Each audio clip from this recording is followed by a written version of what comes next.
I'm nervous. I'm excited. What's up, y'all?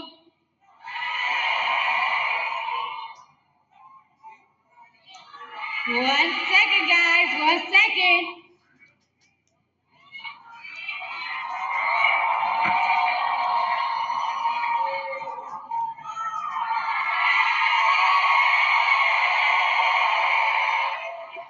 Okay.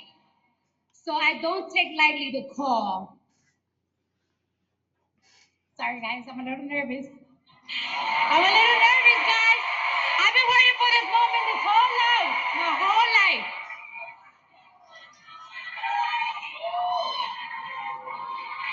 I need patience over here. Patience, where are you, girl? I need patience over here.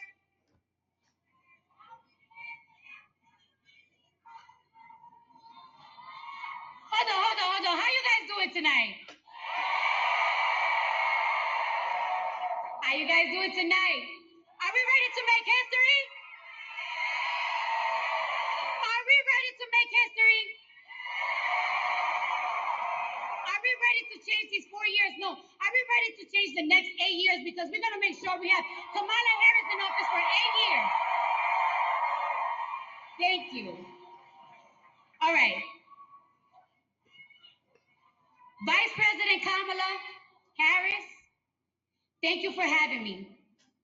I do not take lightly the call to show up, the call to speak up, the call to deliver a message that's been on my heart for a hot minute now. Now, I took my time writing this speech, so I'm going to make sure I deliver it right.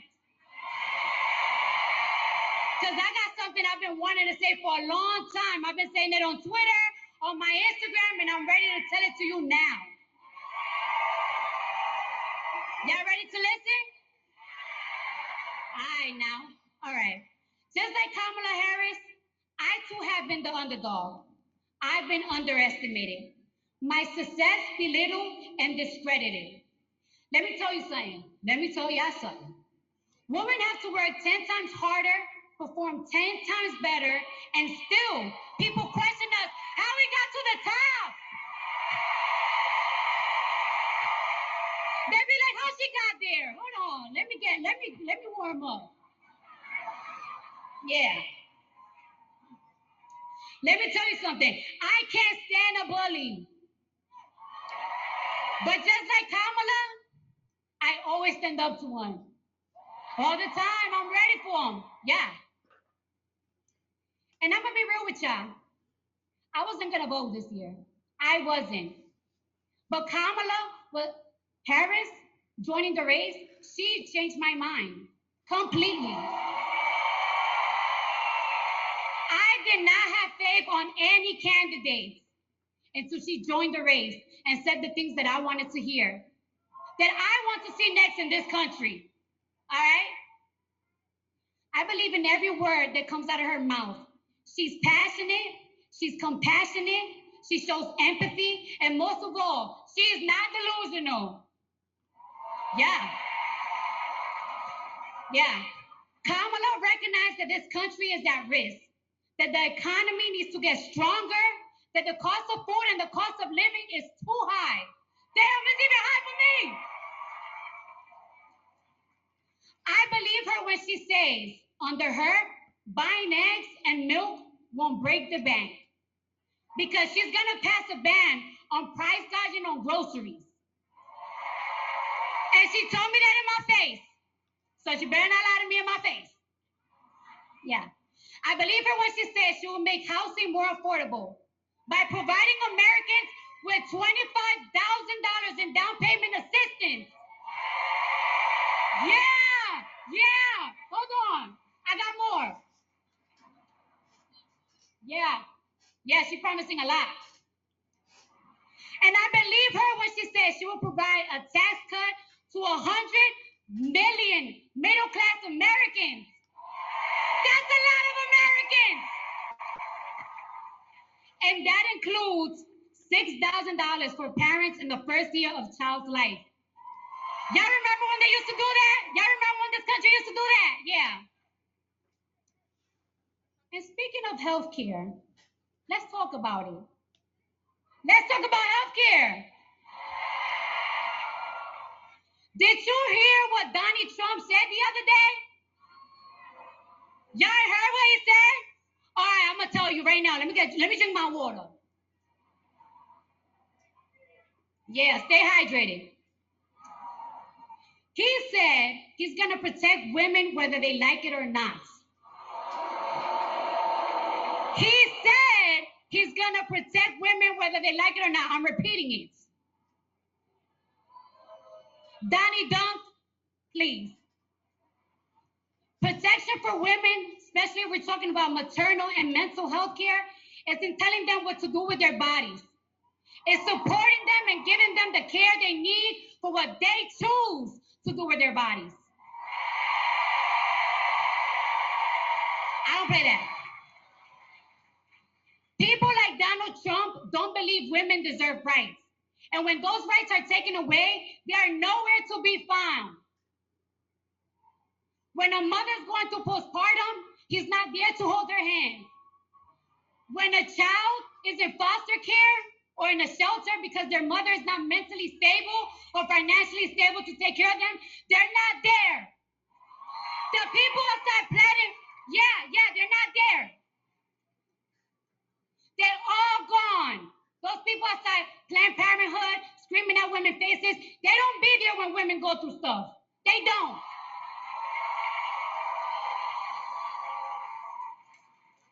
And everything is possible. Shout out to the single moms out there, but it's hard.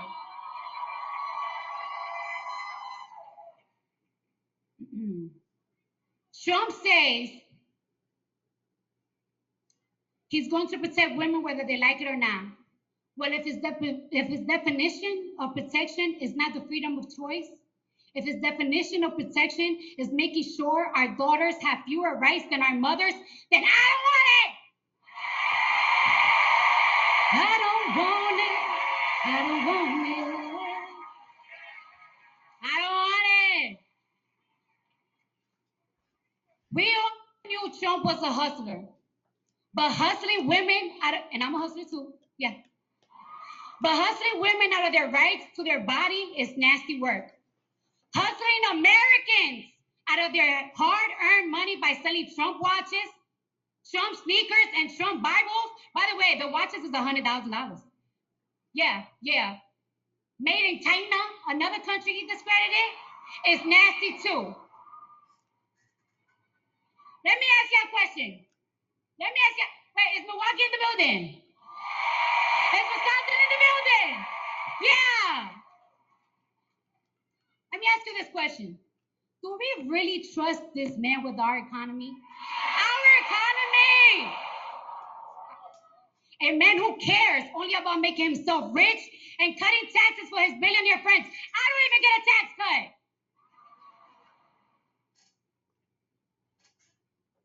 Today is your wallet. Tomorrow, he'll be conning you out of your healthcare rights.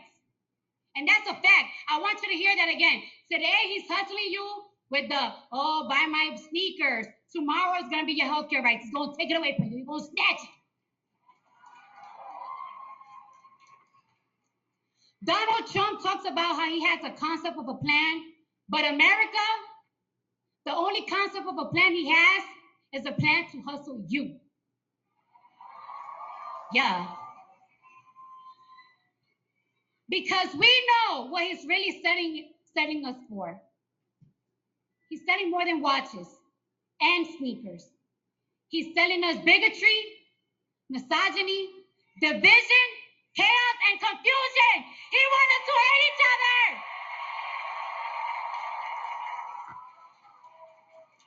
And it's going to cost you your money, equal opportunity, affordable health care, and any rights you thought you had for your body. He's going to take it from you. Listen to me. He's going to take it. Thank you. I love you too. I'm not giving Donald Trump a second chance. No. I'm not taking any chances with my future, and I'm damn sure and taking no chances with the future of my children. All three of them.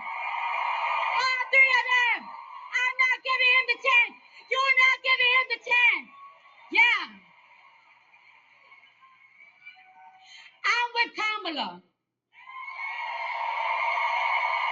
I believe in her. In America, I believe in you to turn out on Tuesday. Turn out and turn up on Tuesday. Turn the page and let's win this thing.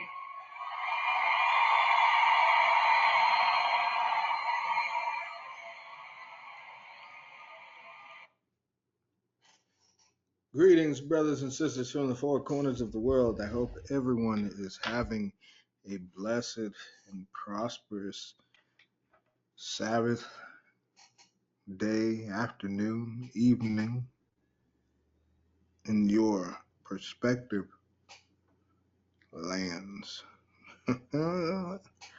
Here we go. Here we go. Oh my. Now, that was the only one, brothers and sisters, that I have in regards to celebrities. Speaking for Kamala Mama. Okay. Part one, we went over the AI, them wanting to replace women. Okay. Wanting to replace children. Well, here's where we get into some scriptures. But I want you also to pay attention to the verbiage that Cardi B used. Okay, and just for a quick second, not gonna play it over again.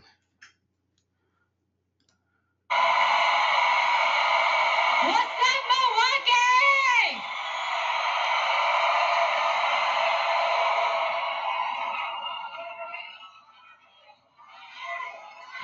How you guys doing? I'm nervous. I'm excited. What's up, y'all? Now, before we begin a little further, it's very important that the Most High said he would, that brothers and sisters understand the Most High said he would perform signs and wonders, right? It was up to you to understand the message, but he would always show the world signs and wonders. And let's pay attention. One second, guys. 1 second.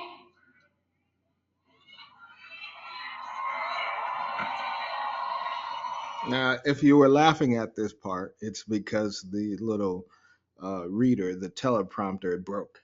So she had no idea what to say. Okay, that's what happened. That's why she's pointing.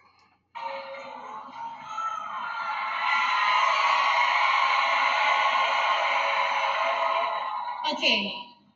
So I don't take lightly the call. Sorry, guys. I'm a little nervous. Guys. I've been waiting for this moment this whole life. My whole life.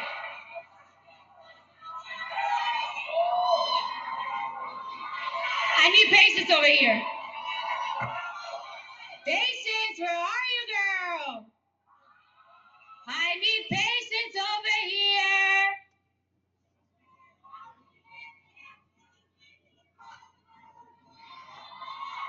Hold on. How you guys doing tonight? Can you tell it was a little off, right? Okay. How you guys doing tonight? Are we ready to make history? Are we ready to make history? Are we ready to change these 4 years? No. Are we ready to change the next 8 years? Because we're going to make sure we have Kamala Harris in office for 8 years. Thank you. All right. Vice President Kamala Harris, thank you for having me. I do not take lightly the call to show up. Now, the first word she tried to go off by herself, right, and just try and memorize, right? So she memorized the call. Now it's important to understand, and I'm going to go through this quickly and then we're going to go through the scriptures. It's important to understand the message. Sometimes it's the message, sometimes it's a person. At this point in time, brothers and sisters, it is extremely important to understand who the message is coming from. Okay, let's make sure you know that. So, Cardi B. Okay, Cardi B. Oh, Cardi B. Let's see. All right. So, the word Cardi usually comes from the word cardiac. Okay. Okay. So, Cardi is that's how she spells her name, I think. Cardia, card is heart. Okay. I want you to pay attention. Okay. Now, it does have some, it says, the heart, and then some forms is which is hunted. Okay. But nevertheless, it just is referring to the heart. All right. Now, we go back to cardiac. Obviously, it's the heart. Anything pertaining the heart. Now, the heart, and then the first words she uttered was, I don't take lightly the call. All right. And then she said, she called the woman's name, Patience. Patience, I need you. Right? You could, I mean, the Most High, He is clever. If you can understand the Most High, you can understand, this whole world. Right? And of course, we'll never be able to understand the very, you know, intricate and, exquisite details of the Most High. But the things He shares with us as a creation, once you can understand, His message, it kind of shows you where He is, right? Now, Cardi B, so here we go, the heart does not take the call lightly and needs patience. Okay. So understand that the Most High is saying, my heart, His heart, meaning the Most High, all right, His mind, now you hear this word heart, is a part of our soul and spirit, obviously. The heart does not take the call for, the invoking, the order, doesn't take it lightly. Now, we understand in a world of in a world of what they would call Illuminati, in a world of Moloch worshippers. We understand that they called all the people, all the tricks of the trade, all the highly influential people, and she wasn't the only one there. Okay, people that would rile your emotions. Now, it's very important to understand that the heart of the Most High is calling.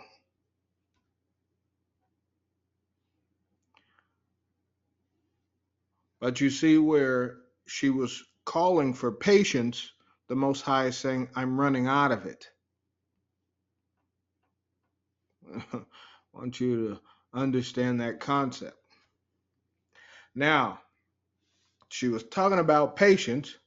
The call to speak up, the call to deliver a message.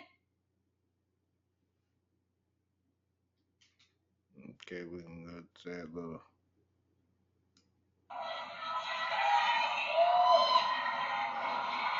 I need patience over here. I need patience. So the Most High is saying he's losing patience. Now I want you now follow me now, because I did this in the end of the last lesson. America decides election. Sounds a little familiar, right?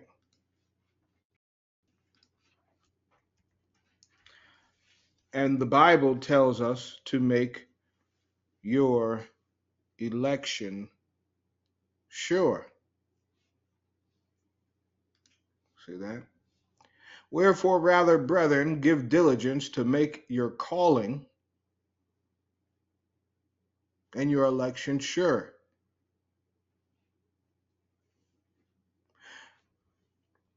For anyone ever in doubt,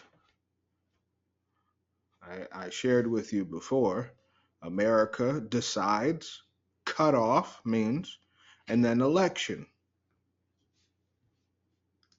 going off of the word election. We know it's a selection, but it says the act of choosing. So the Most High is saying that I'm going to cut off people from this point.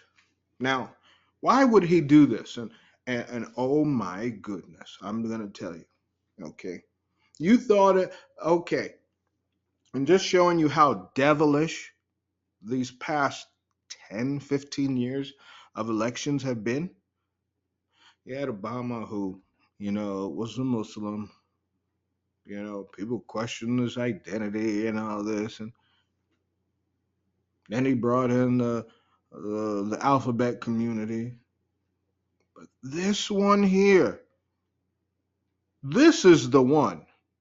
This is the election where the Most High says, hold on to your popcorn, the righteous, because I'm about to do something that you've never, ever seen before. Now, if Kamala is a god, right, for the Hindus, what happens when you go and put another party called MAGA, Make America Great Again? Oh, it's clever. It's clever, right? And you see that I got the Church of Satan on the screen, and you're like, what does this have to do? Now, pay attention to the hierarchy of the Church of Satan, because the final degree of the Church of Satan is to be called a MAGA. Gotcha. That's the highest level of being a Satanist, is to be in the degree of MAGA.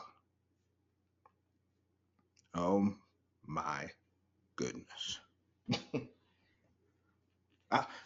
I'm showing it to you. No one could say I made it up. First, now watch this. The first member of an election, in order to be elected, you have to be a registered member. That is the first degree of being a Satanist. A registered member. Oh, my goodness.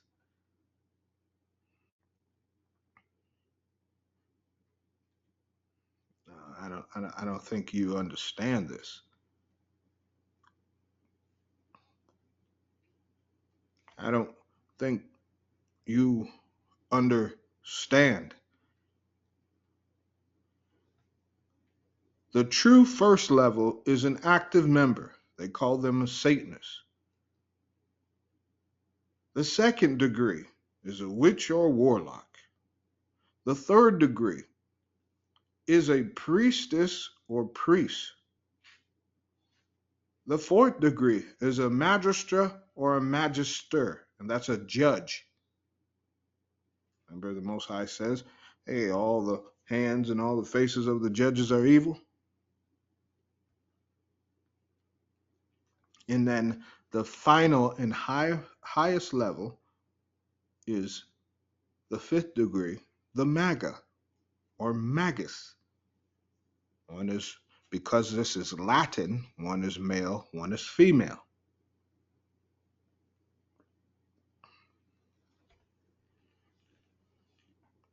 It says administrator, agent, and grotto master are descriptive titles for what people do, not levels of rank. Thus, they can be held by members with different degrees. High priest and priestess are the top administrative titles and can be held only by fourth or fifth degree members. Those who hold the third through fifth degrees are all members of the priesthood of Mendes, and the individuals with these titles may be called a reverend. I don't make this up now.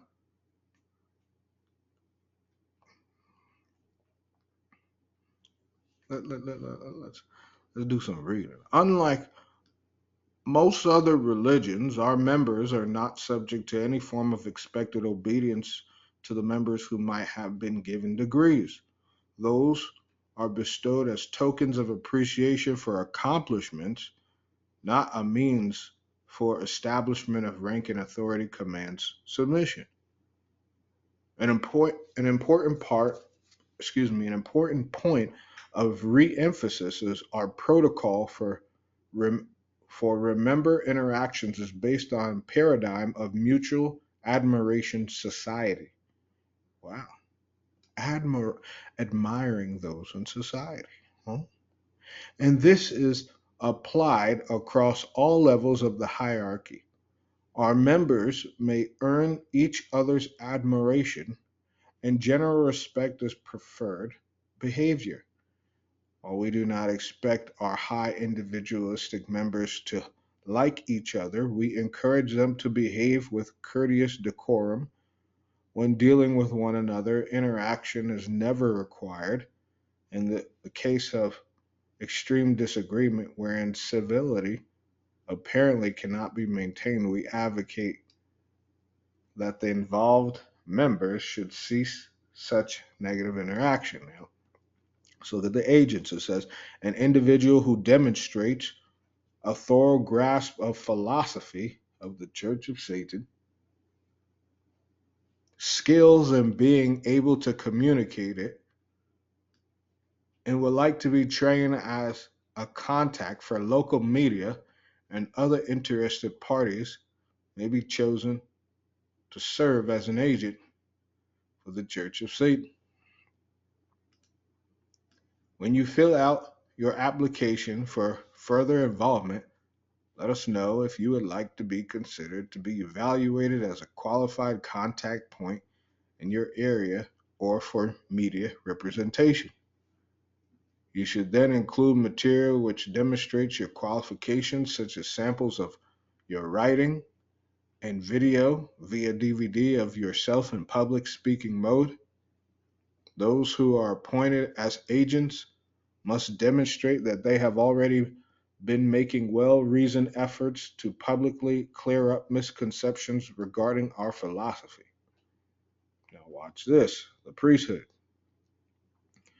These are the individuals who act as spokespersons for the philosophy of the Church of Satan, which include the priest, priestess, magister, magistra, magus, maga. Members of the priesthood make up the Council of Nine, which is the ruling body of the organization. Okay, and I'm going to speed this up. And the order of the trapezoid consists of the individuals who consist in the administration of the Church of Satan. Remember, our priesthood are people of accomplishment in the real world, so high achievers. They have mastered skills. These people have won peer recognition, showing you that if you are a person who goes off of status, 10 times out of 10, you already followed one of their people. It says, which is how they have attained their position. As above, so below. They are movers and shakers who are the core of our movement, all expected to be experts in communicating our philosophy. They are not required to speak on our behalf. Whoa. So they don't have to say anything about Satan or the Church of Satan. They just have their interest. And they may even choose to keep their affiliation and rank secret. So who's going to tell you? Who's going to tell you that they serve Satan? The lower people, but the judges, the lawyers, the doctors, the surgeons, the congressmen and women, they're not going to tell you nothing. It says, in order to better serve their personal goals as well as those of our organization, thus you may even as a member encounter members of our priesthood and never know it. Membership in the priesthood is by invitation only. The old truism, if you have to ask, you can't afford it, is certainly highly pertinent to our priesthood. Word to the wise, do not ask, how do I become a priest? Hmm. Hmm. Secrecy. Secrecy. Secrecy. See, they got policies on prison chaplains, politic policy, drug abuse policy. They got policies on all kinds of things. But anywho, MAGA, you heard it. It's magus. It means magic. And you will find it under magi, magus here, which is a form of MAGA. Magi. So when in the Latin it went three forms, okay? From my remembrance, because I used to take a course in Latin. I think it goes magi, magia, and then it could go magi or magus. Okay. So all of this is meaning magic. Now it's crazy, right? Because they have duped everyone. You're either voting for this Hindu god or this magician. Now, how would they be a magician? And how do we know things are getting worse in the world? Let me show you some more things. This is all right. It's the Church of Satan in there.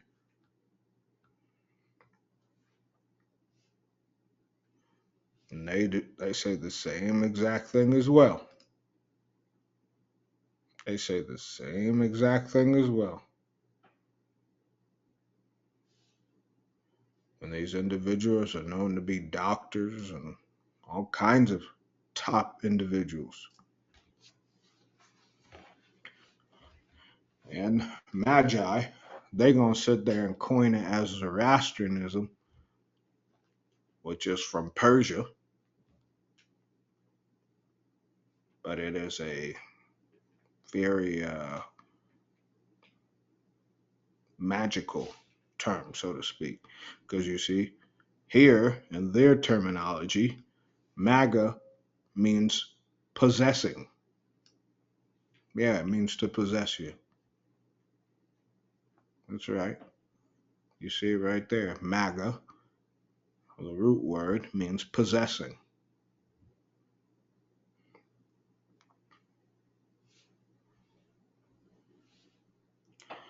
And then, so I'm sitting there thinking, Most High, this is crazy. This is all about women. It's all about talking about we're going to do this for women, and we're going to do that. And we want the women to feel this way, and we want them to feel that way. Everyone getting duped on each side. But the biggest dupe is this, right? The biggest craziness to me is this. Now watch. Hold on to your popcorn. Donald Trump.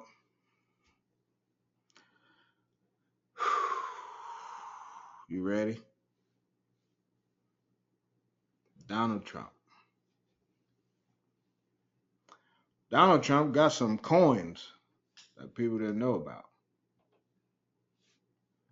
Okay. Now I'm gonna point this out here.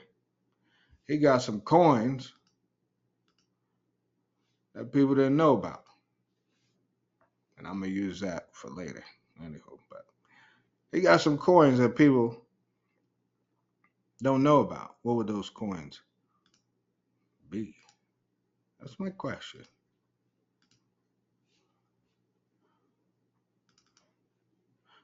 Well. Look whose face that is. That's Donald Trump and Benjamin Netanyahu on a coin. It says War of the Sons of Light against the Sons of Darkness. Look.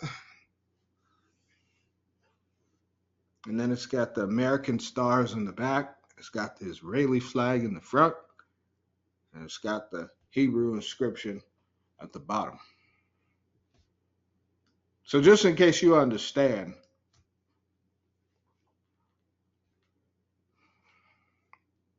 this is a game to these people. Okay?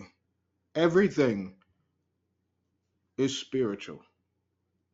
Now, remember, I shared with you in the Dead Sea Scrolls, it refers to sons of light and sons of darkness.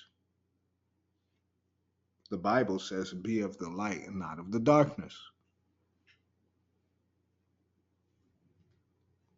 But that's not it, because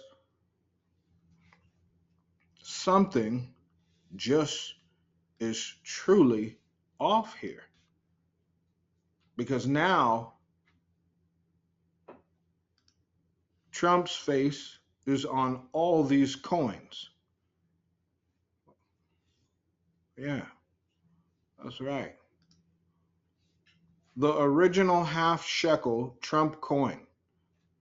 It says Cyrus Balfour Trump Declaration, 1917 to 2017. Now, Trump wasn't alive in 1917.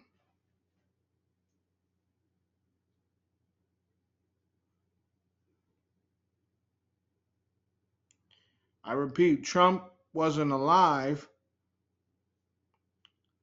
in 1917.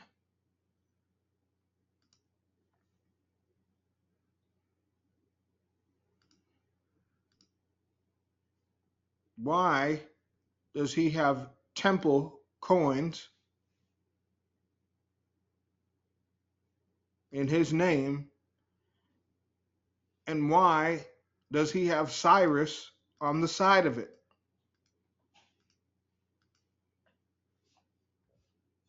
Why have they done this? 2017, 2018. Why are they still toting America first when they put your president, so-called, on their money. Sisters, this is a call to you. Leave the world behind. I repeat, leave the world behind, because all that thinking about, I just need some money, and if we have some savings, and we just have to leave it behind. You have now stepped into the official spiritual war. There is no good sides here. There's only evil and evil regarding that election. Now, it says in Ecclesiastes 1:9 through 10, and this is going to start our scripture. Okay. And let's even make sure I bring up, right?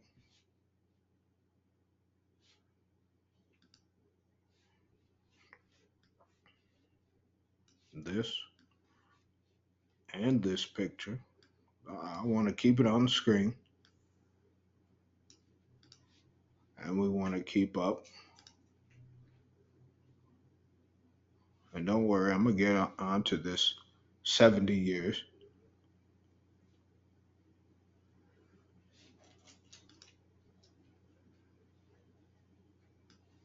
And then this one. Now, hold on, because something is not right here. Please pay attention, brothers. Oh my goodness. Please pay attention. Something's not right here. You got Cyrus Balfour. Now, Balfour is 1948. They came to be a so-called nation. But what does Cyrus have to do with this? Cyrus brought the children of Israel back to Israel. Wait, what? That's right. Cyrus brought the children, the Persian king, the Iranian king, brought the children of Israel back to the land. Listen, conquered Babylon and restored the Jews to their own land. The Most High was speaking this whole time, and now he's saying, time is up. He's saying, this is the last call. Showed you with that video of Cardi B. This is the last call.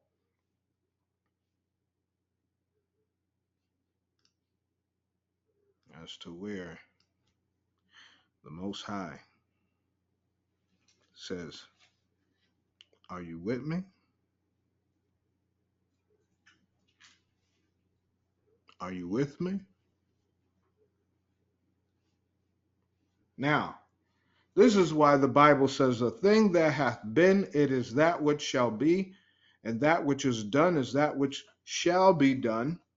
And there is no new thing under the sun. And is there anything whereof it may be said, see, this is new, it hath been already of old time, which was before us. There is no new thing under the sun. So we got a lot of prophecies going here. But there's a lot here.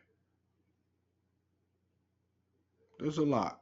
And and I hope that this alarms people to understand the severity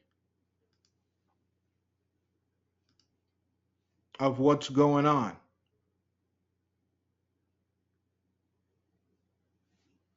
What's See that?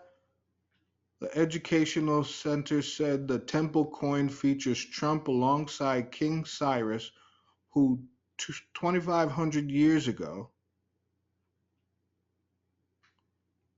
allowed the Jews to return to Jerusalem from their exile in Babylon. Do you understand? The Most High is saying, hey, my children, get ready. Hey, my children, get ready. So now you understand as to why I had this up when the Persian military said they posted this on October 27th. They said, we have been here since the beginning of history. Where did you arrive? Obviously, just like the Most High made me do the lesson on Operation True Promise, the Most High is saying, children, I am coming. Children, I've seen your hardships. I've seen how they treated you. I've seen those who've had opportunity. I've seen you've been put down all the time. I see how hard it is. I've seen how they enticed you to tear apart families. I see how they entice you with sin. I've seen how they've always made you the tail. And yes, the Most High said we would, as the children of Israel, would eventually be the tail for disobeying him, and they would be the head. But remember, he also stated that it wasn't supposed to be in this manner. The Most High said, my children, I'm coming. I'm coming. Now, with that being said,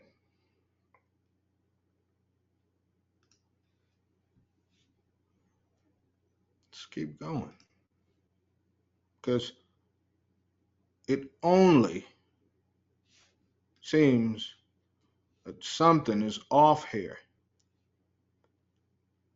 Proverbs 22.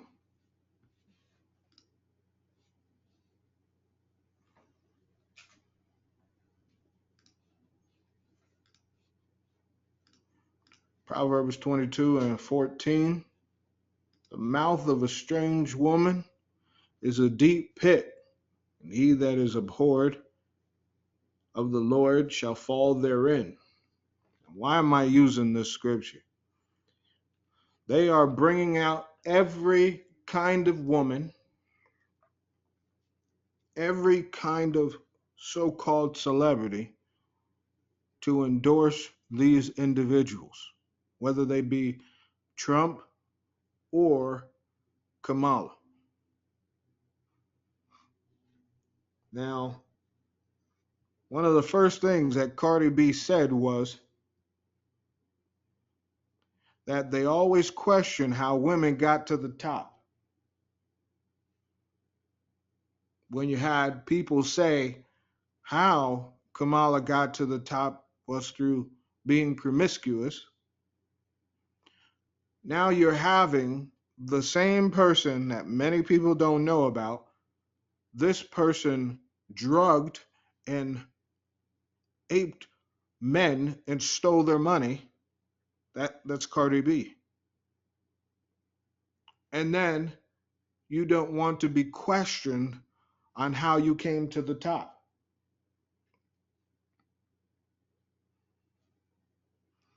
The Most High in the world, I'm telling you, been overseas, been to different countries. People outside of the US laugh. They laugh at the women because they do not stand up for righteousness. They laugh at the women when they sit there and say, oh, we're being marginalized, we're being this and we're being that, and we need women's rights. There's women who are not allowed to drive in different countries. There's women who are not even allowed to leave their homes in different countries. There's there's there's cultures that when little girls are born, if the boy is not born, they leave them on the side of the road. They leave them elsewhere in a jungle, elsewhere in the mountains.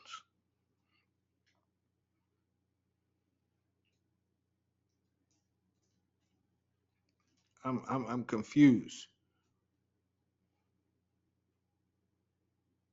I'm confused.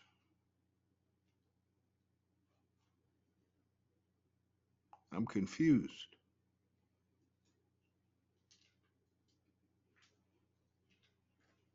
This is not, and truthfully, this really has nothing to do with men versus women. In the spiritual aspect, this has nothing to do with men versus women. But this is all they have left. This is all they have left. I want you to think about it. This is all they have left.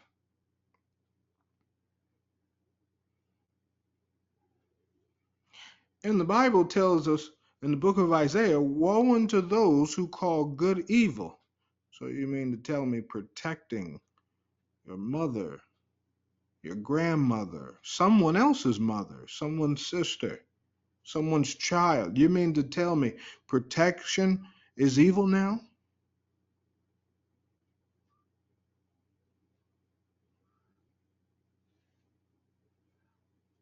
Be careful. Says the mouth of these type of women, even Kamala, they are a deep pit. And once you get ensnared, I'm going to let you know. The Most High is going to tell his people, I told you not to get close to that person. I told you.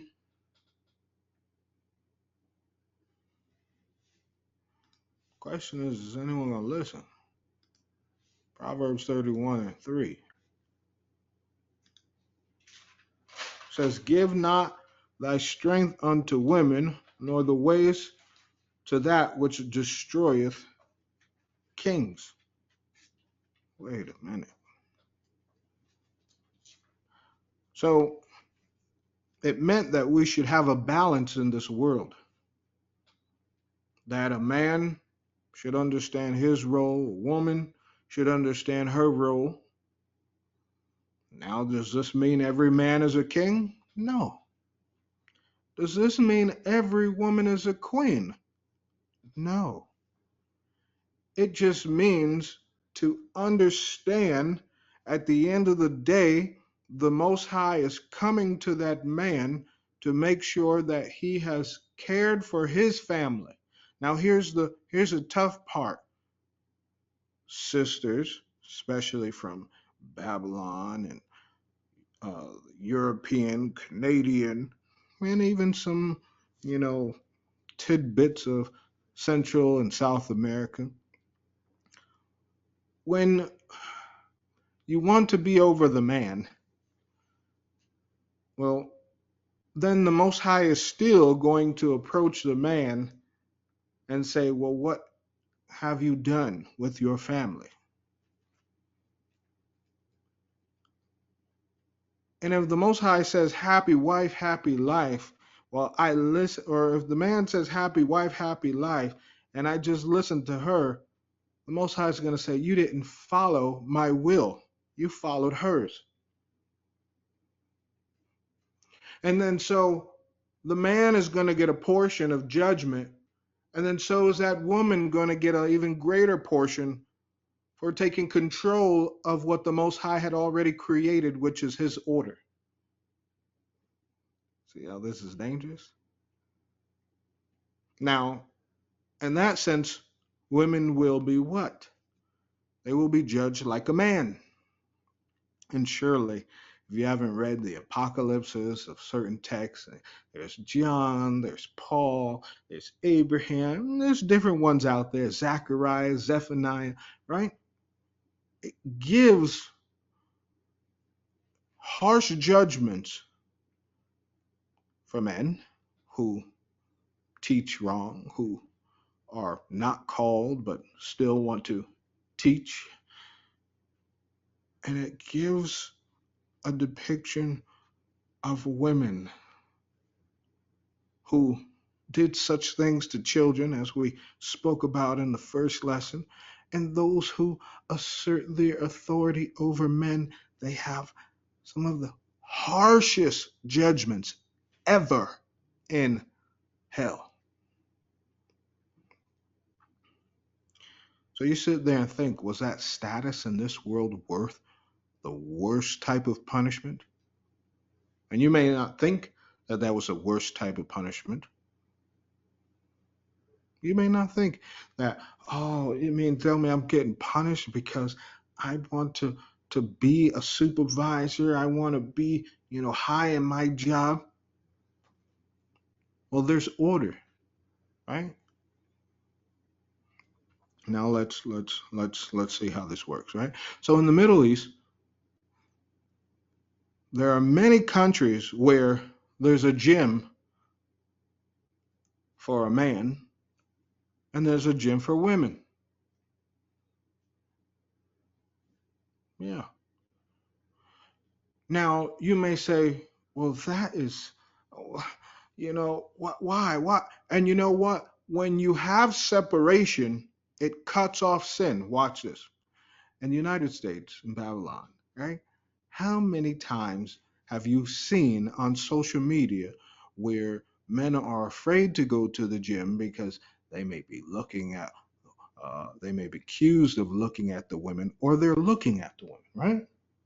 And then how many times do you see in these clips and these reels of social media where the women putting up their tripod, trying to catch men, trying to seduce men, trying to, show their rear end and all. So when you separate it, it leaves that part of sin out of the equation, which is a great thing.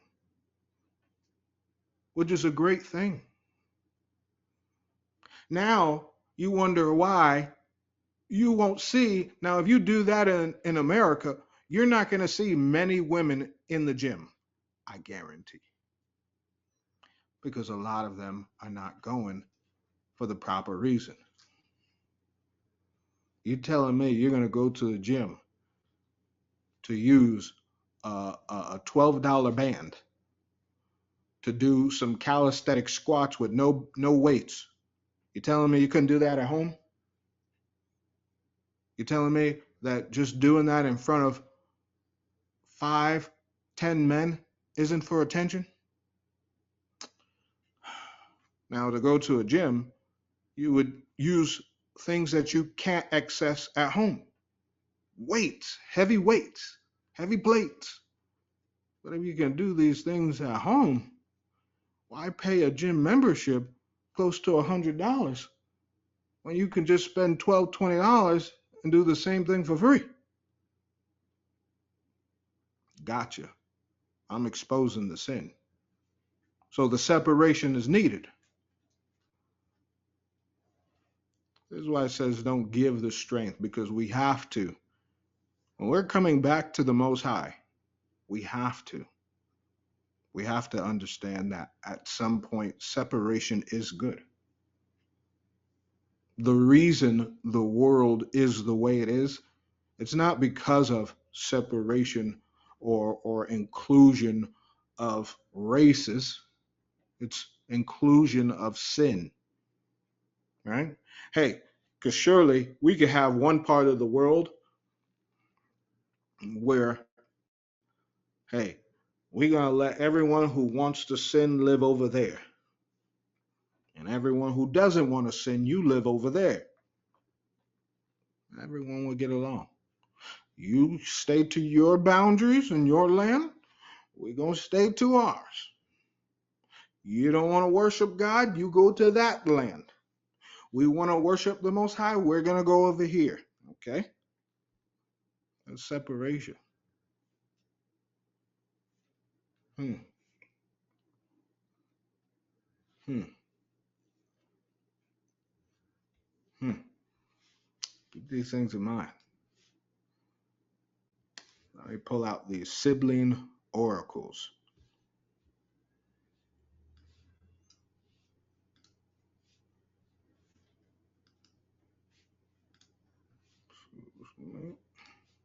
Oh, I had quite a few up here. Okay. Other one, excuse me. We're going to go to. Wait. Oh, sorry. Sibling oracles. This is book 7. Okay. We're going to go book 7.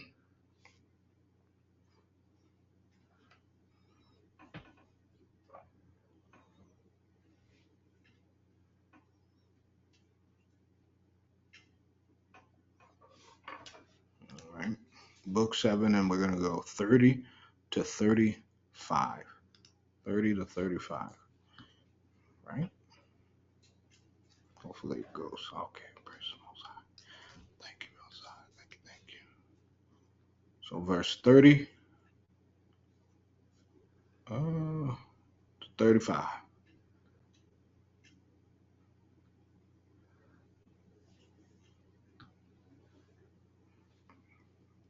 Now it says here, and this is a really good text to read if you haven't read it. I know it's quite hefty, but take your time. It's really good. It says the Messianic Oracle. So Hamashiach, that is Christ, the Messiah. If you are speaking with the Arabic tongue, that's El Masih, the Messiah in Arabic. It says, for one day, that time will come to pass when once for all men will beseech God, but will not stop fruitless troubles. What? Wait, what? Do you hear what? I don't think you heard. I don't think you heard what was being said, but will beseech, beg, beg, beg. Now regarding as incorrect, to deny, dispute, to entreat, beg urgently, beseeching, supplication, prayer. Okay. For one day that time will come to pass when once for all men will beseech God, meaning they're going to beg the Most High, but they will not stop their fruitless actions. And I shared with you guys, be very careful of these celebrities saying they serve God and people coming in and out of the truth and hey, because at the end of the day, you're going to have to do something. That's why I told you all from the very beginning, use those talents, go and produce those fruits, because he's paying attention to who comes to him empty-handed. He's paying attention to those who come to him empty-handed. I read it again. For one day, that time will come to pass when once for all men will beseech God, but will not stop fruitless troubles. But all will be fulfilled through the house of David. For God entrusted and gave a throne to him, and the angels will sleep under his feet. That's Christ. Those who cause fires to gleam, and those who pour forth rivers. And as you can see, this reference is also the shepherd of Hermas. Also, another book I told you all to read. Please keep in mind, if you have not fulfilled the reading of the scriptures, don't go on to additional texts, because the Bible is the foundation, meaning everything that's built upon that foundation always strengthens through the foundation. It doesn't make the foundation wobbly or uncertain.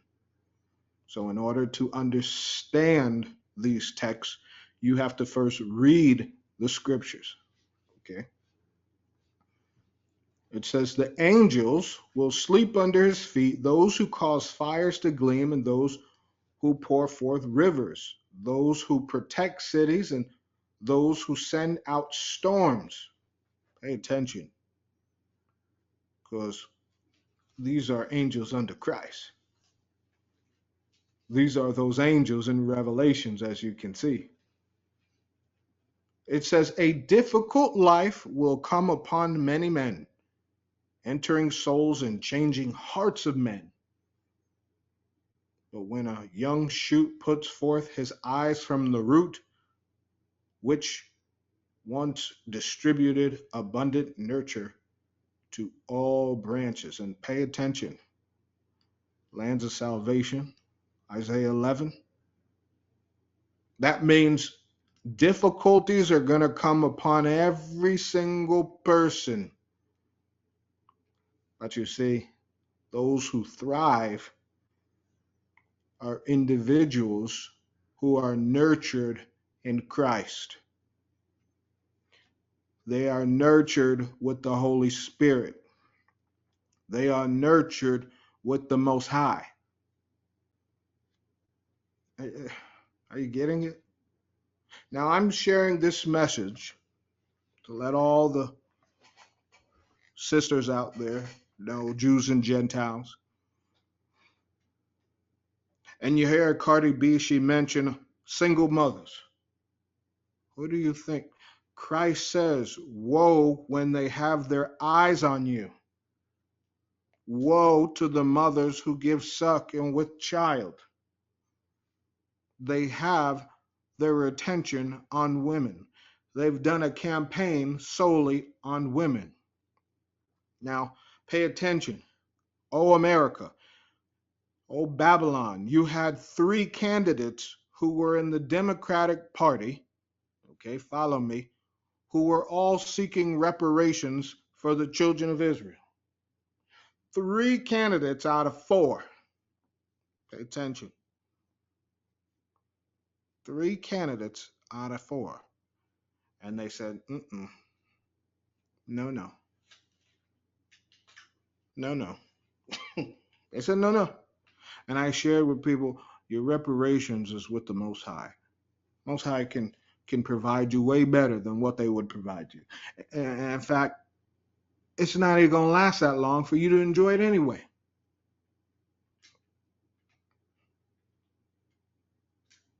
But a difficult life is coming upon people. You just don't see it yet.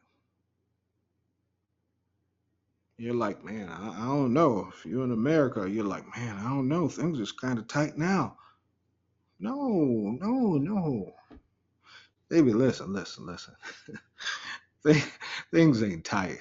Things is just, when you have when people like tie something tight around their neck, like a collar, something's tight, and you're just like, I think I'll make it work. And then you try and go through the day, and you're like, gotta put your finger in there and try and loosen up. It's like, oh, okay, I can breathe a little. Well, That's where you're at. You're like, okay, all right. I thought it was going to be bad, but we making it.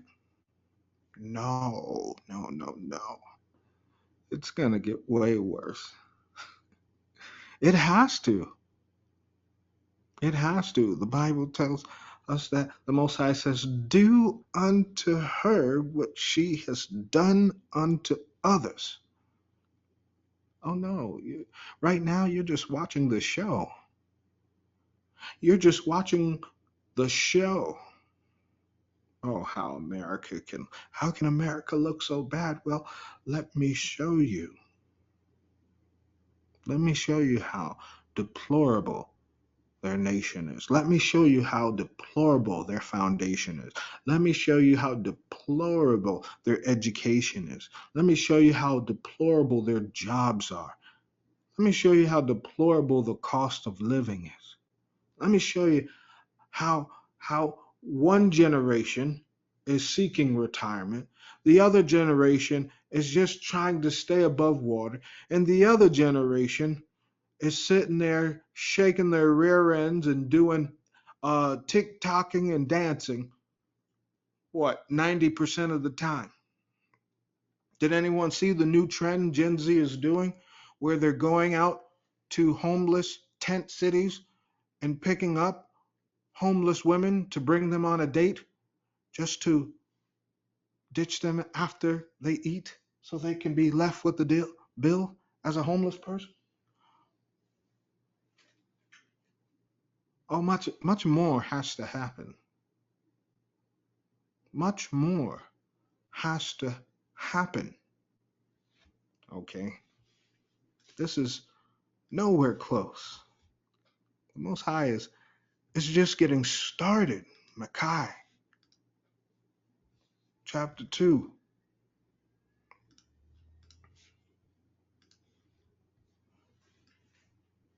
or read from verse 1.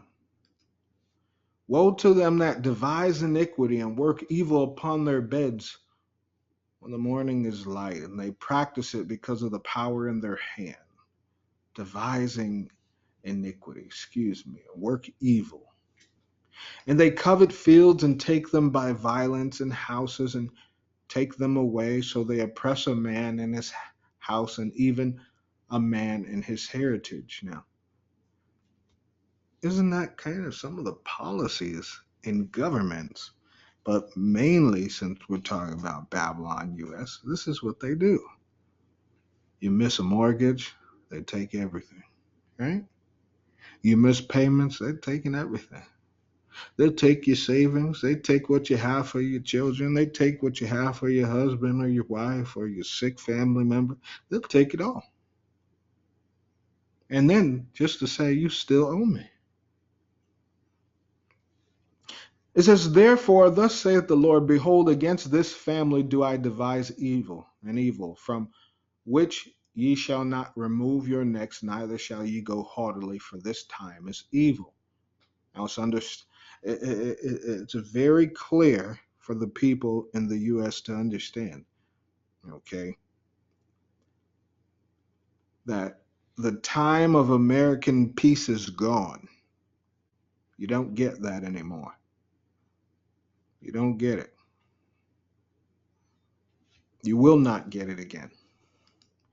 In that day shall one take up a parable against you and a lament with a doleful lamentation, and say, we be utterly spoiled. He hath changed the portion of my people. How hath he removed it from me? Turning away, he hath divided our fields. Now pay attention. He hath changed the portion of our people. Look at America.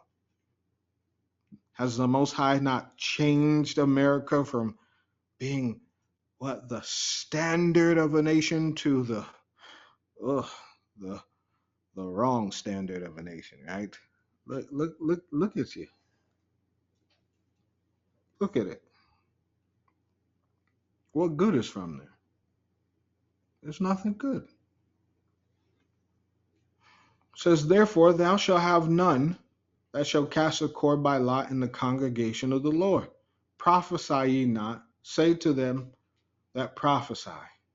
they shall not prophesy to them, that they shall not take shame. Now, wait, the Most High is sitting there telling you, if you run across these people, don't waste your time. Don't waste your time in someone who doesn't see their actions as shameful. Now, if you understand this, sin is shameful. Like when we sinned, we didn't think of it as shame, but when we were saved and we come to the Most High, we sit back and we look, man, I was so stupid. What was I doing? Right? We think of our past as a shame. Like, man, I could have done so much more if I had just stayed focused, if I would have just followed the Most High, if I would have sought Him more. But you see, this is the error of Sodom and Gomorrah. Do you understand how hard it is to save a spiritual Sodom and Gomorrah? I mean, Lot saved no one. He barely just left. Not even his own family would listen to him. Come on. Not even his own family. And you know what? For some of those in Babylon, you got to understand the Most High is showing you something through Scripture. And He's going to get, I'm telling you, we serve a merciful God. And I don't think people understand, because some people are going to hold on to their families. And you know darn well that the Most High not going to save them. You're going to sit right there with them. The Most High still may just give some people an opportunity.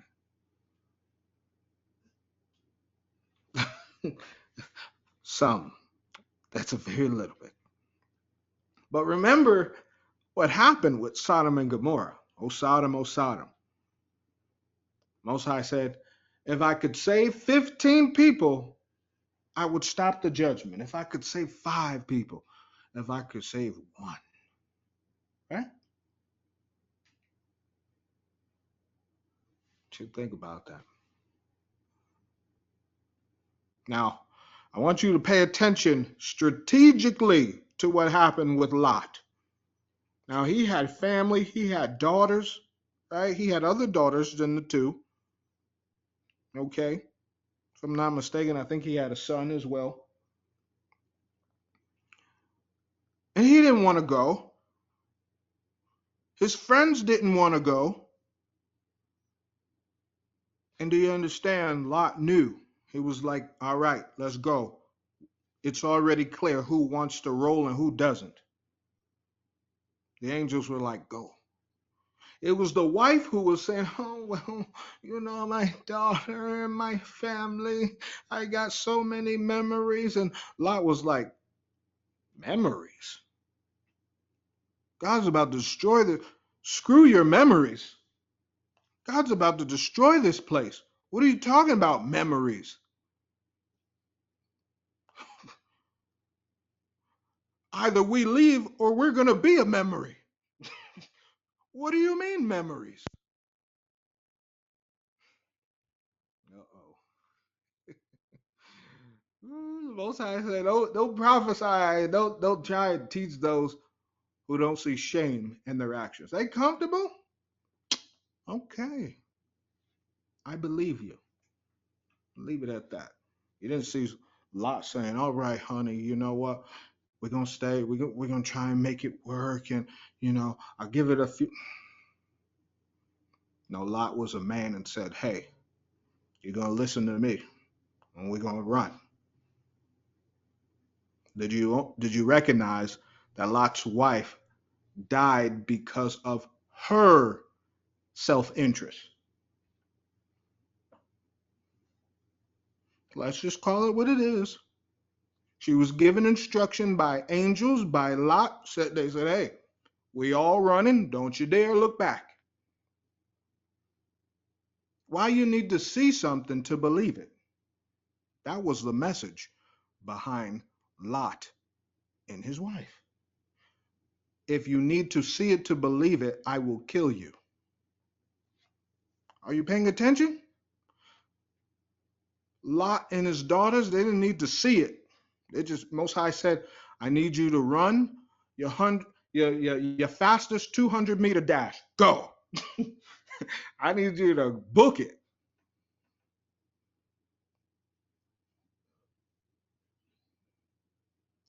Kind of remind you, right? Like of what happened in Brazil, where the social media females, they was drowning and they said, no, no, no, don't save me, don't save me. It'll look bad for my social media. So you worried about your image. You worried about how people will see you rather than receiving help and just listening.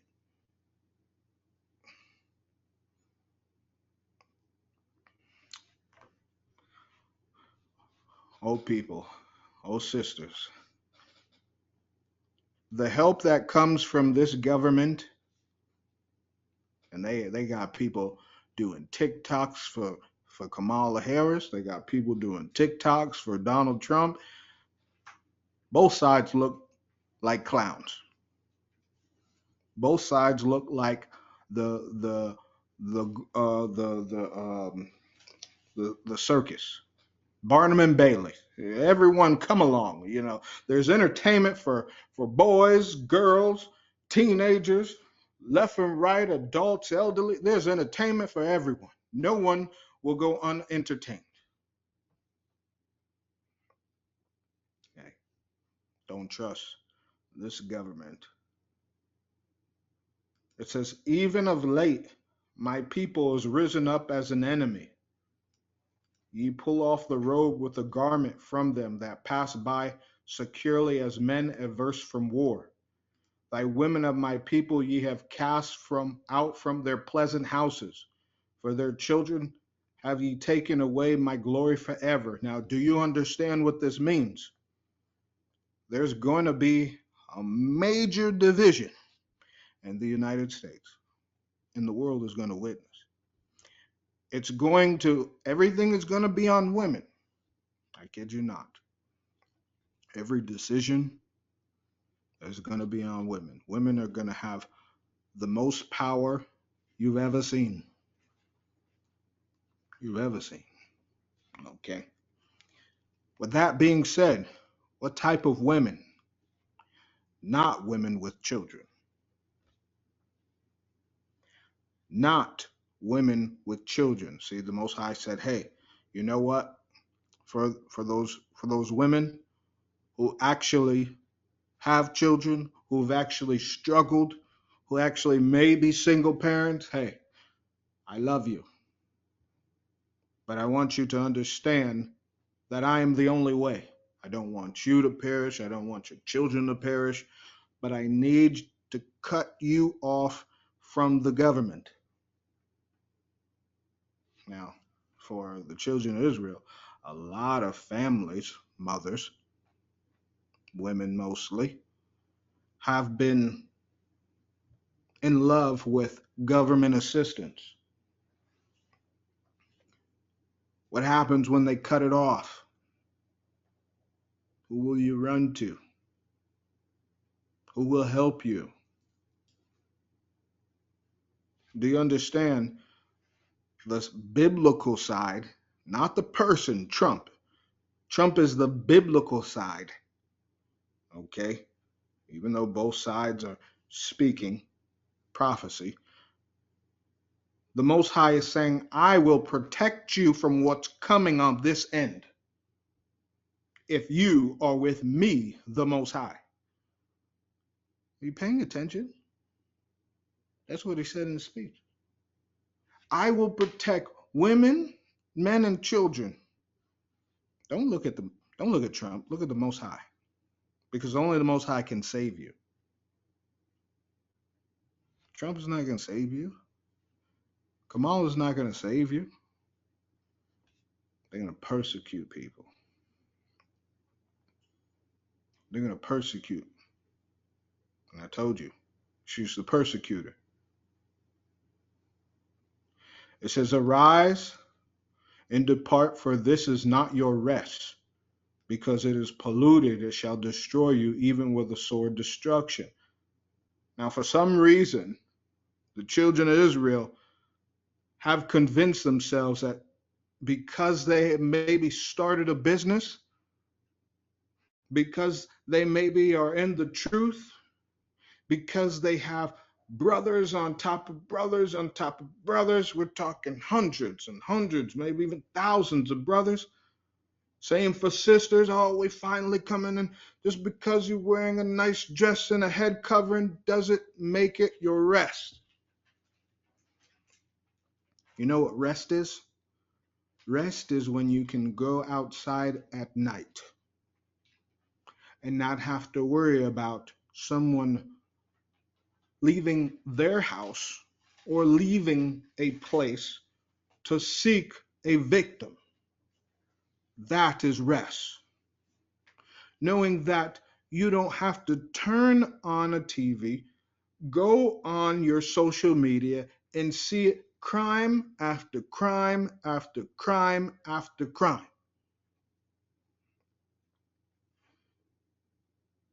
That's rest. You don't have to see those things. It says it's polluted. It shall destroy you with a sword of, with even a sword destruction. If a man walking in the spirit and falsehood do lie, saying, I will prophesy unto thee wine and strong drink, he shall even be the prophet of these people, of this people. Now, what that means is obviously no one's going to prophesy, let's get drunk. What it means is Isaiah 29. They prophesy things to get you comfortable. They're going to have tons of followers. This is what the Most High said. They're going to tell you, oh, we got to vote. We got to make this. And even for the Israelite community, they will say, well, we're staying away from that and just follow the elders, follow these people. Same thing with the Christian church. Follow the pastor.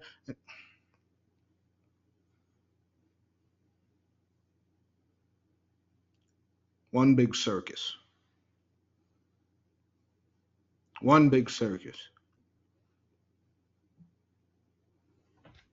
Most High said they're going to have all the people.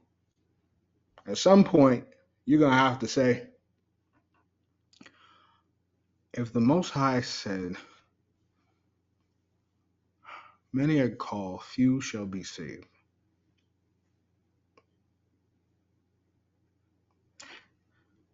And scribes and Pharisees do X, Y, and Z. I would hope those who are listeners, congregants, I would hope that they would do their research biblically and say, what is a false shepherd? What is a false teacher? And also, what's a real one? So that way you know which ones to come across and which ones to run from. But most people are going to go into, as the scripture says, their itching ears, whatever suits them. Continuing, it says, I will surely assemble, Jacob, all of thee. I will surely gather the remnant of Israel. I will put them together as the sheep of Basra, as a flock in the midst of their fold. They shall make great noise by reason of the multitude of men. Now, this is not all in one place. Good grief. I don't get it. I you oh America. I don't get it. But anyhow, this is the gathering into the lands of Eden, not Indonesia. Anyone see, shout out to Indonesia? You see the people, the indigenous people.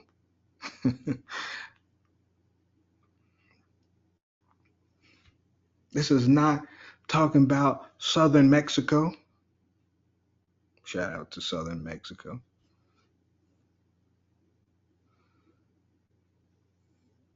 This is not Brazil, the favelas. Shout out to Brazil. This is Eden he's talking about, the gathering. And you see, what so many people fail to learn. I mean, honestly, I can make a book. If I had the ability, I would make a book on all the things you can learn from Sodom and Gomorrah and Lot and his wife. I can make a book because a lot of people in different parts of the world, they feel hopeless. They feel like, no, I'm not. How can these the Most High say He's going to gather me? I have no money. I live like this. And once again, you're being like Lot's wife. You have to see to believe. Well, that's why nothing is working because you have to see to believe. You have to see to believe. You see, even and this ministry is called the journey of the remnant, and I'm grateful to say that Second Ezra 16 and 40 being the pilgrim, I've been doing the pilgrim walk for a very long time. And when I say pilgrim walk, I've just been getting up and going.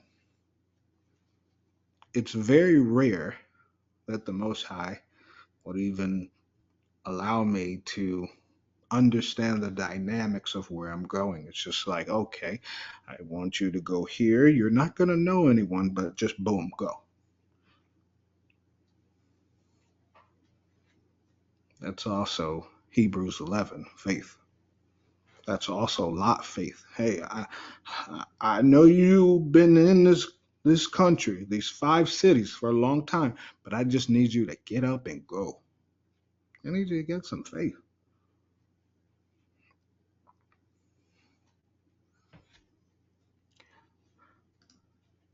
Verse 13, it says, the breaker is come up before them. They have broken up and have passed through the gate and are gone out by it, and their king shall pass before them, and the Lord on the head of them.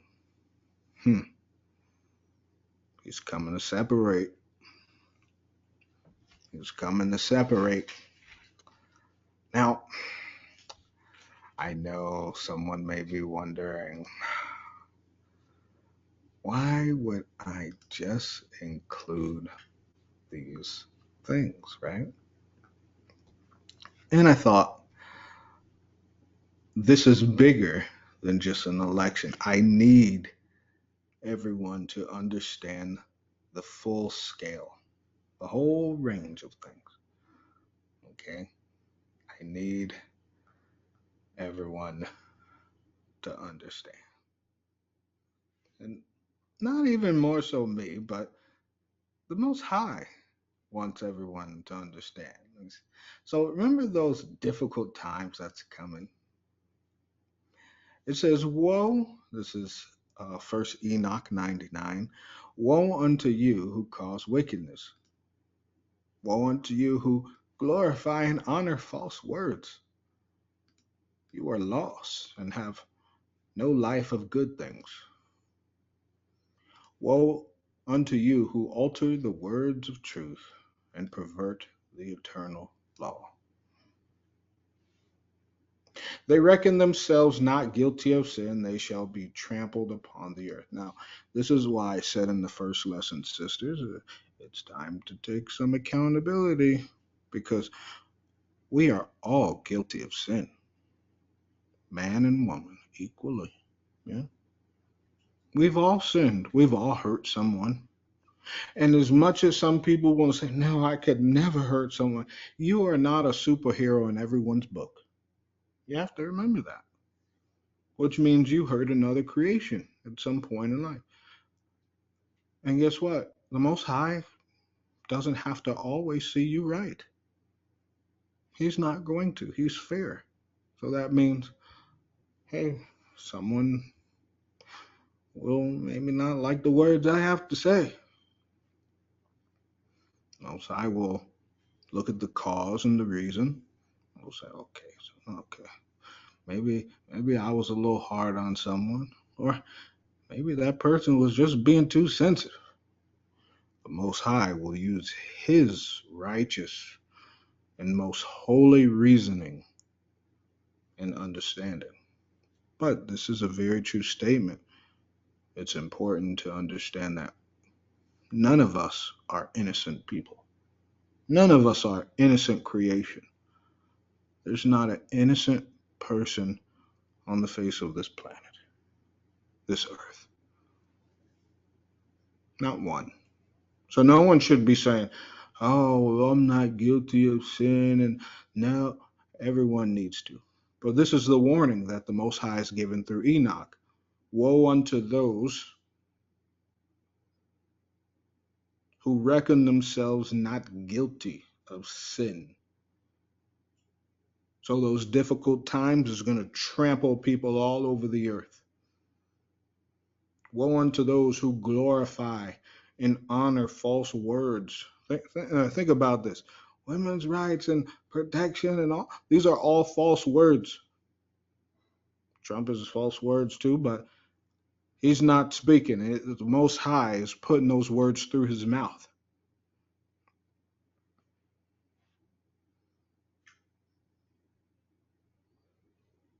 Who glorify and honor. Oh, women's reproductive rights. Blah, blah.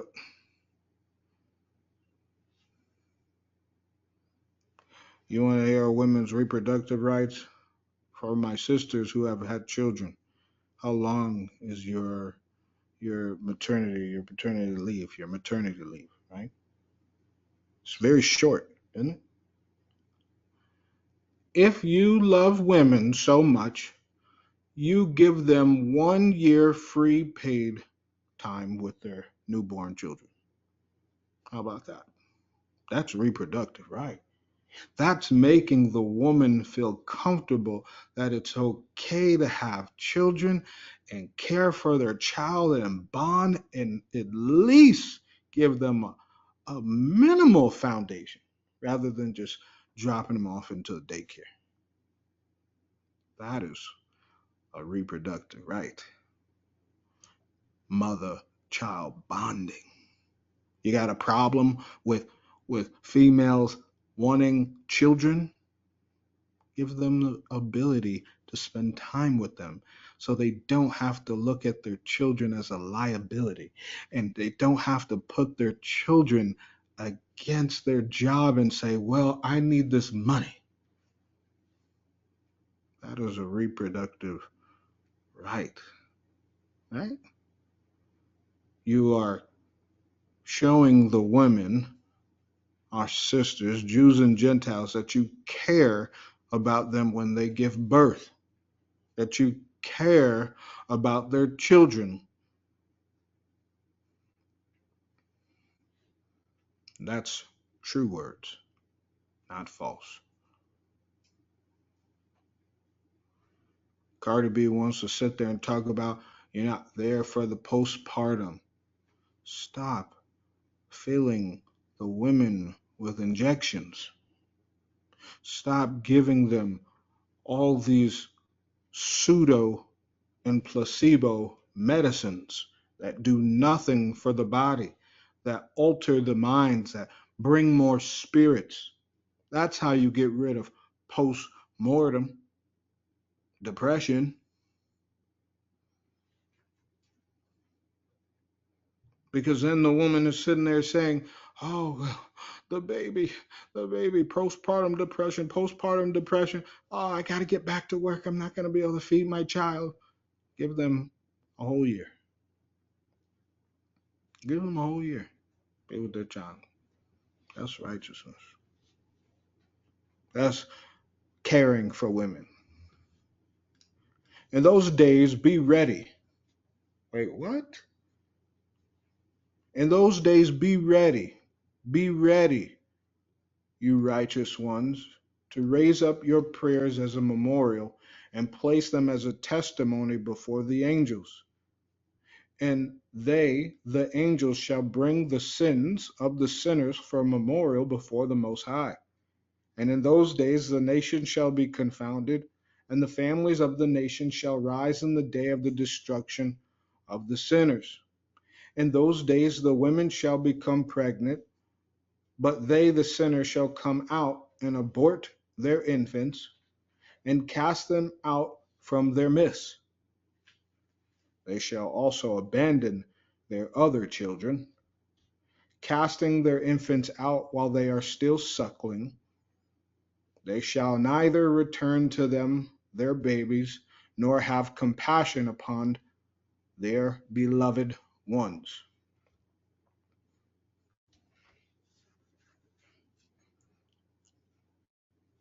And now the United States is at a presidential election in what? It said that you should be ready when these things come about because the Most High is saying, all right, all right, all right, I am sick of this. Now, I want you to pay attention because a lot of people said that women had no sin. Even women will say, oh, we're the weaker vessel. And I really think a lot of people have taken that as like, hey, let's run with it, kind of like Most High got me, kind of, you know. When the Most High says he favors and is no respecter of anyone, right? You all, every one of us, and when I'm saying all, I'm including myself as well, that we all must prove ourselves. But pay attention to what the Most High said. He said, the families of the nations shall rise in the day of destruction of the sinners. Now they're giving the footnotes. That's it. Okay. Families. Families of diverse nationalities shall rise in the day of destruction of the sinners. See, Most High is looking for families. Anyone paying attention to this? Wake up. Wake up. The families of the nations shall rise in the day of the destruction of the sinners. So it wouldn't be necessarily all the families that are destroyed. It would be these families that are destroyed. And what are these? The women become pregnant.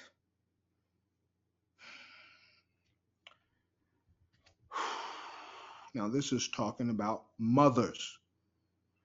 And then the sinners shall come out, meaning mothers will give birth to men and women who seek to what? Abort their children. So this is including men who convince the women to do such. This is including the mothers who convince their daughters to do such, the fathers who convince their daughters to do such. They all going down. Now, someone may say, my body, my choice, right? We're going to use that same concept, okay? If the female is pressured by outside sources, but does not want to because it's her body, right? But then again, the Most High sees that there's pressure, pressure, pressure. People saying, we're going to kick you out. People saying, we're going to take your money. People saying, you have nowhere to go. You'll be on your own. And they do it. The Most High is going to give that female a very small portion considered to those who have enticed her to sin. So, meaning the true judgment would go upon that mother, that father, that boyfriend or husband or whoever. You follow me?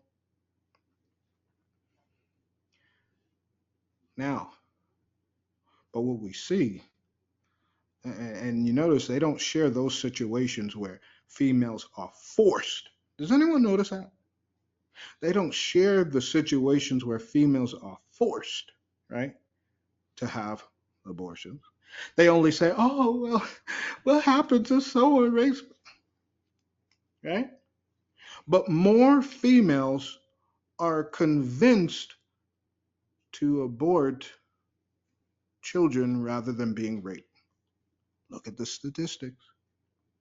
So we want to stop hearing this about, well, what happens if they're raped? No, what happens when what? You have family, evil family members who are telling you you got to get rid of it. Right? No one talk about that, right? Because no one wants to acknowledge. Now, those females who are convinced by their families, they end up going through all kinds of mental, spiritual attacks. Oh, I'm not good enough. What happens if I would have kept the child? And things they have to then conceal from their family because their family didn't want them with it in the first place. Oh, now that daughter, okay, that's the prodigal daughter.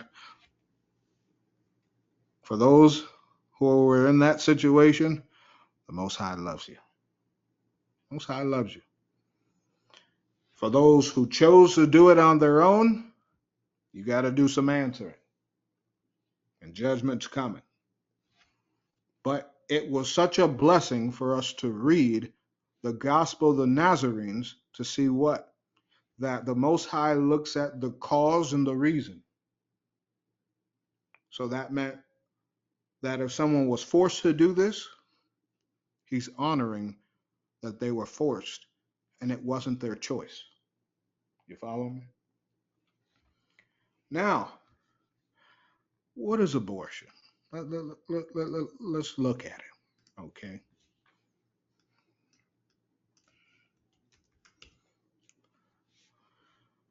Now, it means, we're going to break this down, okay?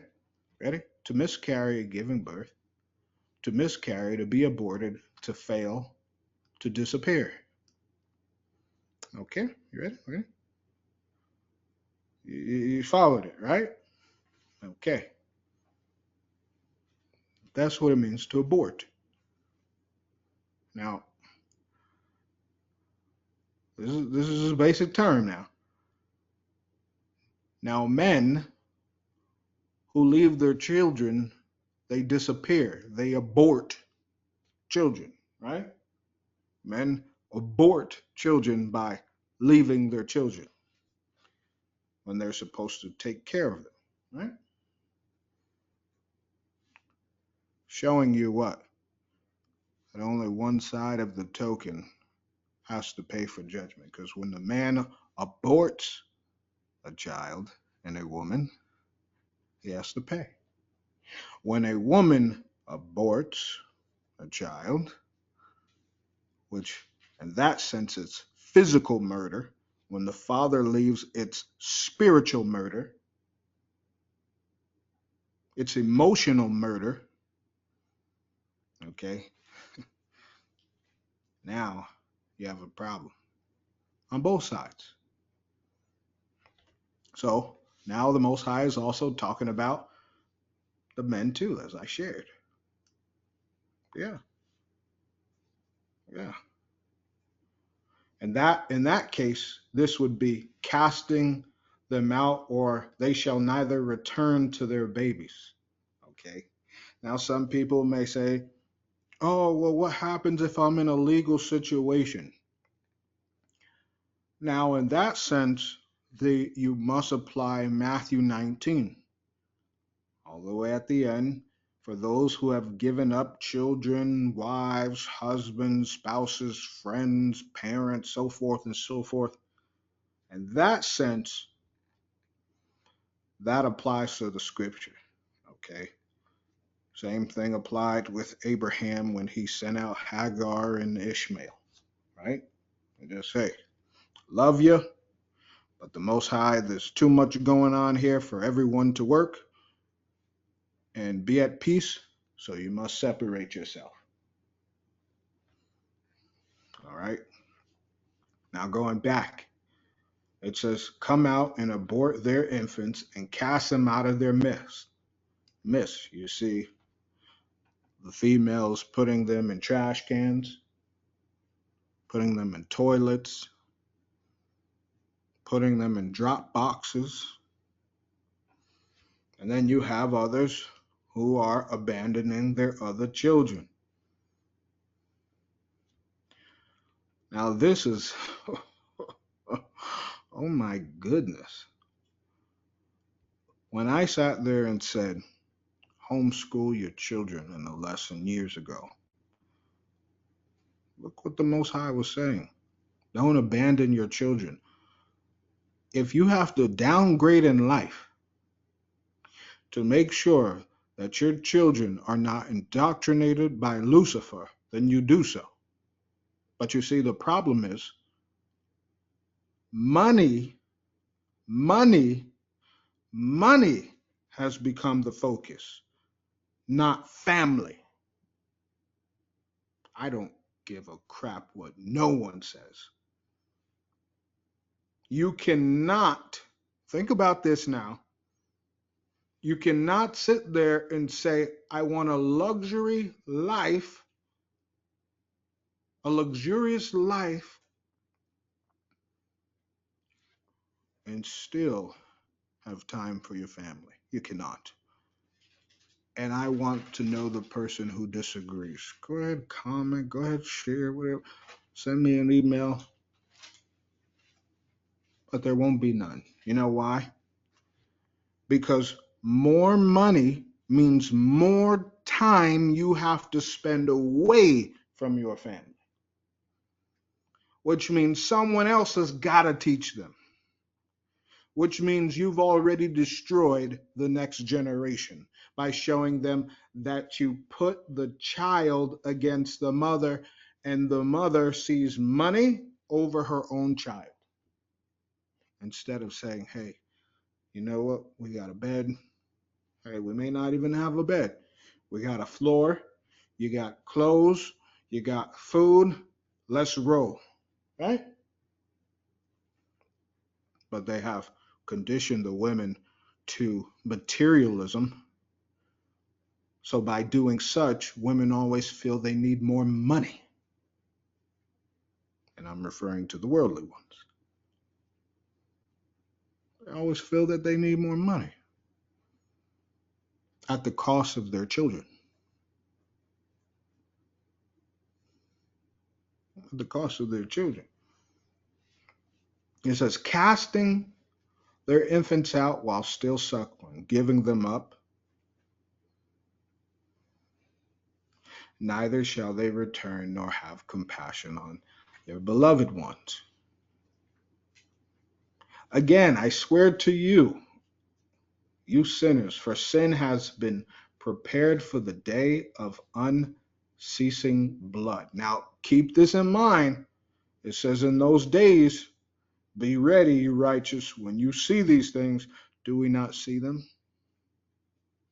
And those who worship stones and those who carve images of gold and silver and of wood and of clay, and those who worship evil spirits and demons and all kinds of idols, not according to knowledge, they shall get no manner of help in them.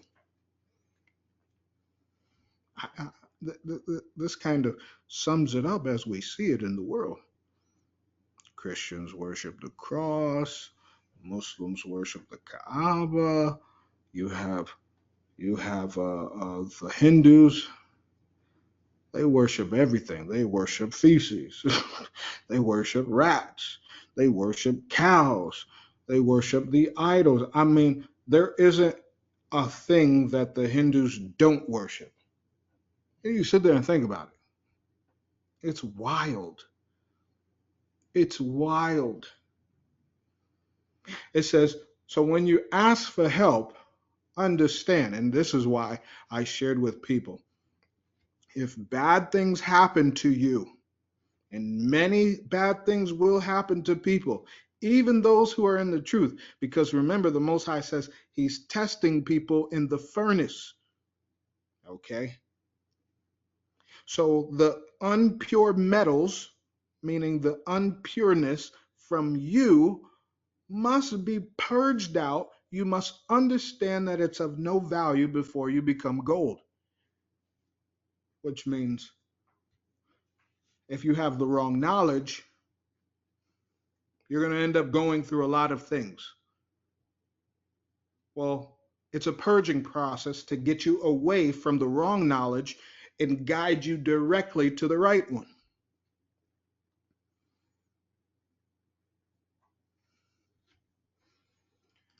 It reads, they shall become wicked on account of the folly of their hearts. Their eyes shall be blindfolded on account of the fear of their hearts. So they'll be blindfolded. They say, "Oh, I just got to get more money."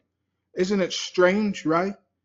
When bills are due, when times are tough, people are always praying to God, Most High, can you make a way for me to pay this bill, to get this money so I can do X, Y, and Z?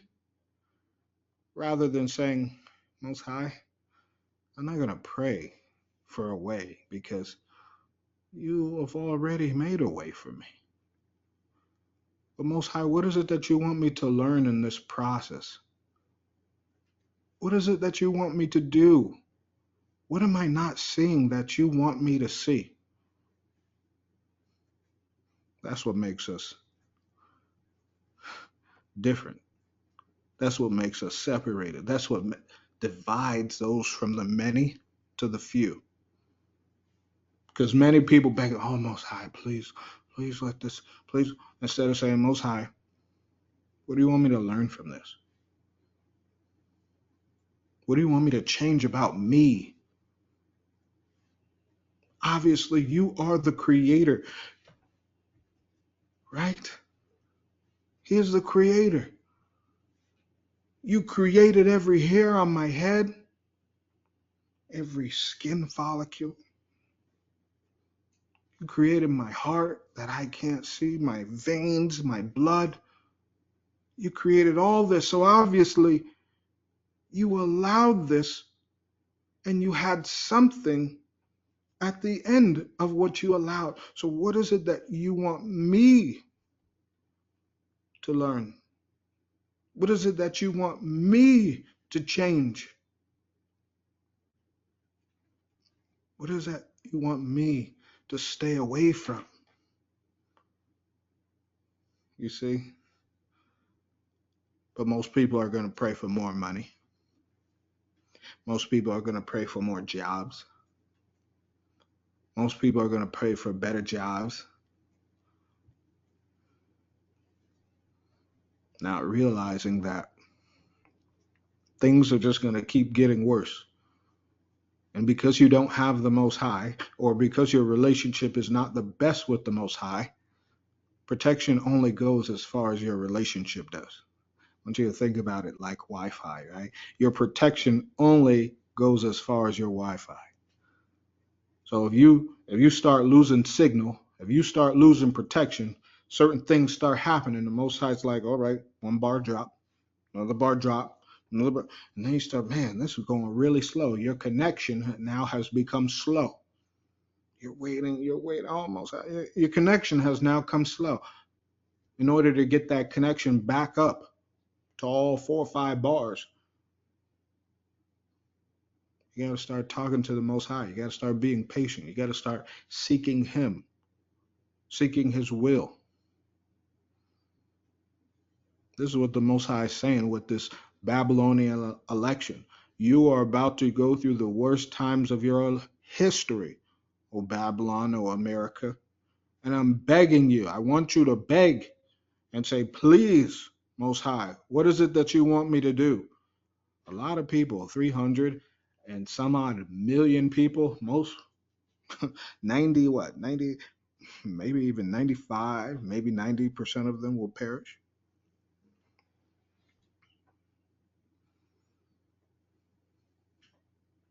It's a huge number, huge. And all he wants you to do is understand him. It says they shall become wicked, or excuse me, through the vision of their dreams. Also, the dreams is their thoughts as well, right? They shall become wicked and fearful through them, for they wrought all their deeds in falsehood and worship stone. Hmm. Now these are individuals who worship stone. Who is this now? This is pagan worship. Now, the stone, and it's so beautiful because the Most High really pointed out the scripture wood, stone, so forth and so forth. And you can see in every religion that they're worshiping. But what is the stone? This was talking about Islam bowing to the Kaaba. Now that was already, and I told people that that's gonna go. Okay, don't believe me? I hope you're there to watch it. I hope you're there to see it. It says, "So they shall perish instantly." And yes, of course, the Hindus do the same too. The Hindus being brought up. I hope y'all know this, by the way. They being that Hindu spirit is they done duped most people. They done duped most people. You got in the Middle East and Africa where they saying about Christians and Muslims where they can't wait for the day that they get to murder them all. In India, but you love all these individuals and you're allowed. Listen, they building them up, and with Kamala,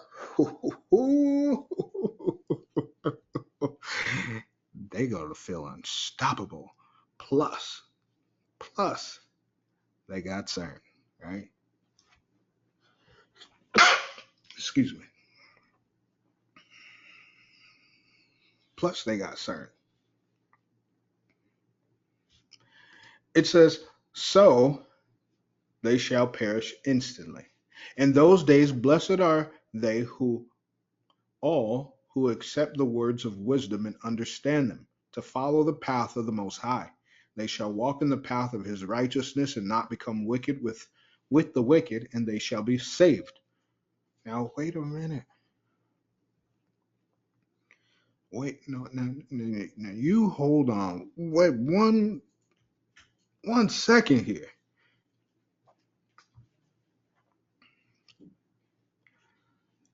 It says, "Blessed are they who accept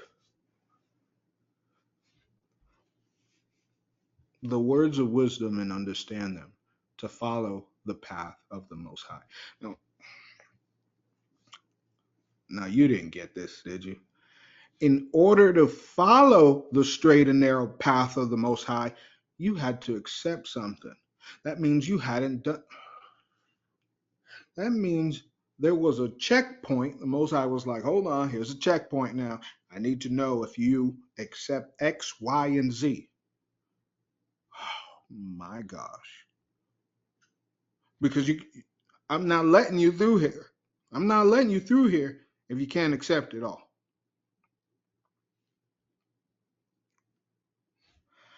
I don't make up the scriptures. It's right there for you to see it. In order to get on this path of the Most High, you had to accept the wisdom and understand it. You couldn't just say, "Yeah, yeah, yeah, well, I agree, whatever the Most High say, I'm cool with it." No, he wants you to understand why he does things. Now, that takes out millions of people because a lot of people understand the truth, or should I say, they know the truth. But the question is, do they understand why? Why it's happening? Why the Most High says certain things has to be? Why certain people are going to be around these people? Why certain places? Do you understand?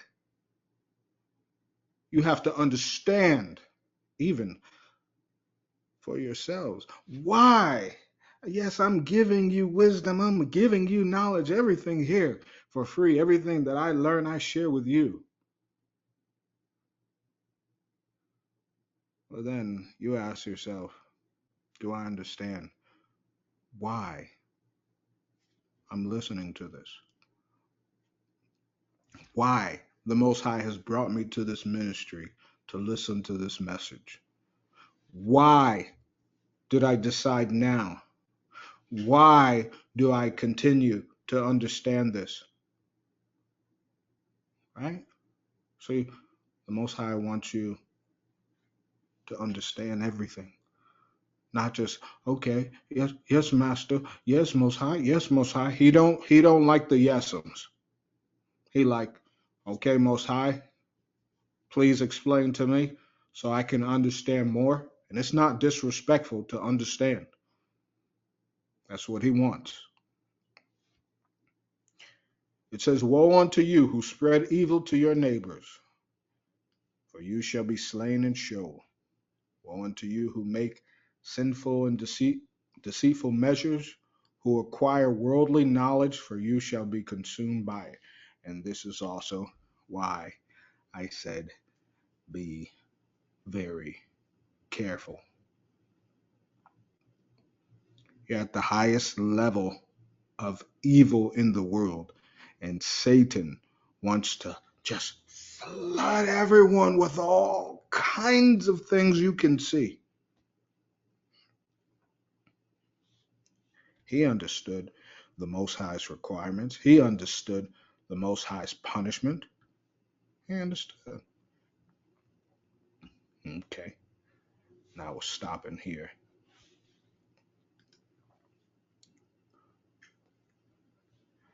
Isaiah 32, 9 through 11.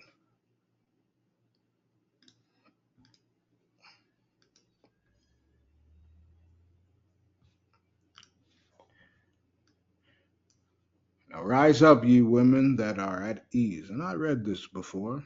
Hear my voice, ye careless daughters, and give ear unto my speech. And I want to really see this, right? Because I don't think people understand what this word careless means. Free from anxiety, unconcerned. Like the Most High is like, you're not paying attention. Look what it says. Not paying attention, inattentive. You, Most High said, the females are worried about everything else but the truth. Most. You said, well, what's going on? He said, many days and years shall ye be troubled, ye careless women. For the vintage shall fail, the gathering shall not come. Now, go on now, look at the word vintage. It's just another form of gathering, right? The ability to take away and, have possessions, distribute.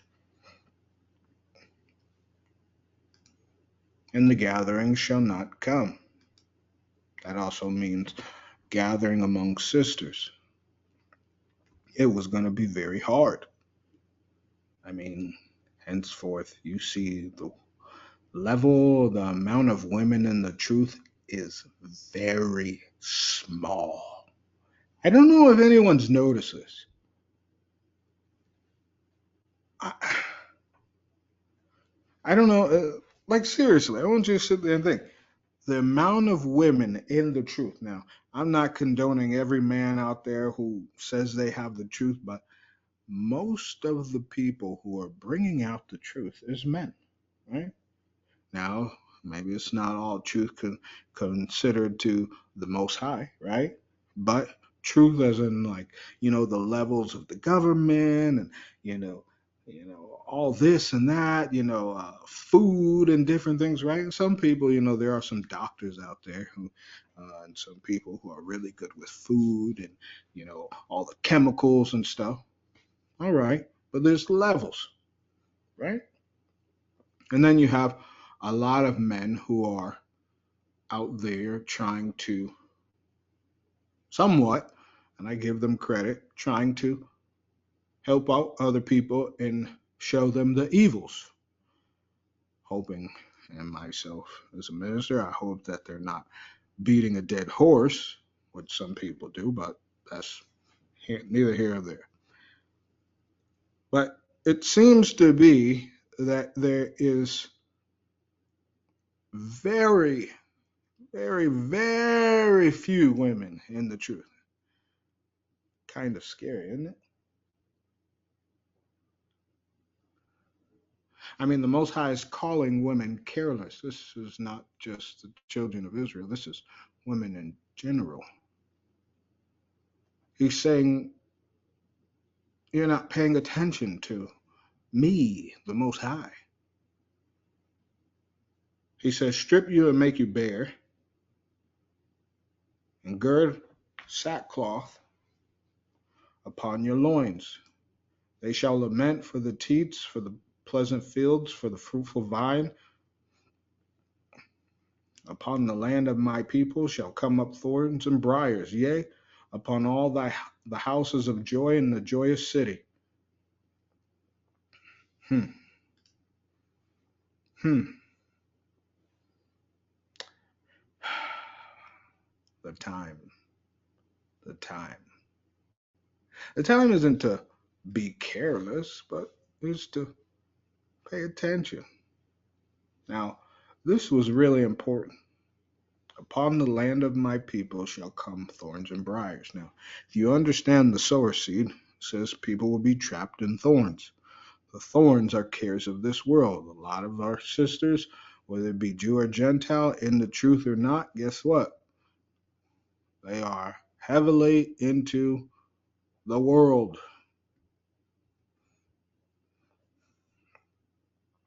Yeah,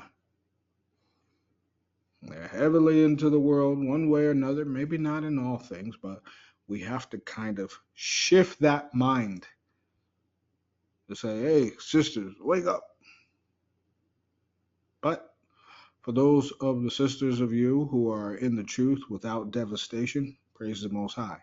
Unfortunately, Scripture tells us that mm, a good maybe 70-80% of the women will have to see devastation in order to serve the Most High, which, the Most High is merciful. Because me as a minister, my personal feelings, and I know the Scriptures is not my personal feelings, but my personal feelings, I don't like people like that who just want to use the Most High as a crutch. Like, oh, well, oh, I broke my leg. And so they take the crutch and they're like, okay, well, I got it. I got it. And then the Most High got to break the other leg. And they say, oh, can someone help me?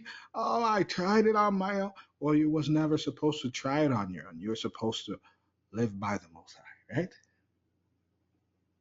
right? I was never a fan of people who are like, okay, well, I'm going to try it one time, two times, three times, four times, 10 times, and then I'll give the Most High a shot. No, no, no, no, no, no, no, no. I rather someone understand that, okay, I am the prodigal son, I am the prodigal daughter, I've made mistakes, okay, and it's time to come home, rather than saying, oh, well, I'll just give the Most High a shot. But understand there's a difference between the prodigal son and daughter to those individuals. Those individuals are like, well, nothing else seems to be working, so I'll just give the Most High a chance. You notice the prodigal sons and daughters, they all have no problem with acknowledging who they once were in sin. That's the difference. That's the difference.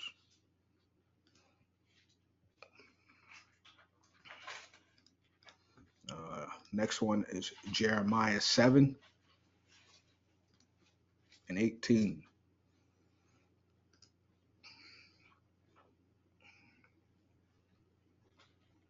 It says, the children gather wood, and the fathers kindle the fire, and the women knead their dough to make cakes to the queens of heaven, and to pour out drink offerings unto other gods, and that they may provoke me to anger.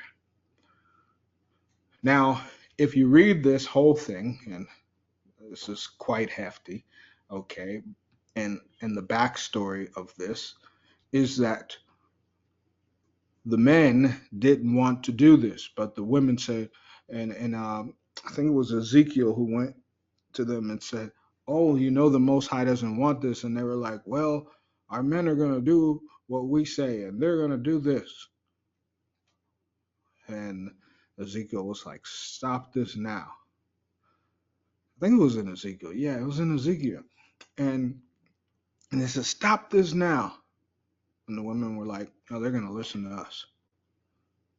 And so this is what the women were in charge of, the offerings. Now, nothing new under the sun. You can go and look up YouTube or videos, whatever the case is, and you can see that the witches are coming back. The covens are coming back. All they want to do libations, and oh, we have the foods, and we have the sage, and we have this and that, and the candles, and we pour out the. Listen here. Also showing you that they have, corrupted the Bible because it looks the same as the Old Testament, where they say, "Oh, we're gonna do this turtle dove, and we're gonna." That Most High never did that. That was wild. That was wild. That was interjected.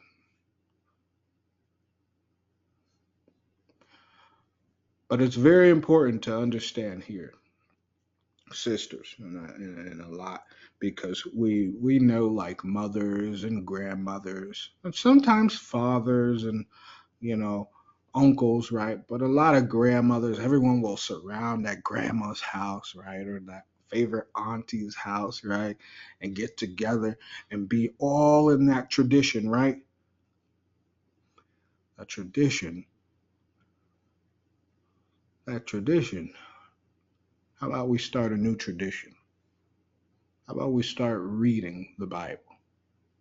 How about we start a tradition about getting closer to the Most High? How about we start a tradition about staying away from the things that hurt us physically, mentally, spiritually, and emotionally? How about we start that? Instead of talking about people and their traditions, talking about family, talking about what you did, what your status is, how well or how bad you've done at work or your next door neighbor, right?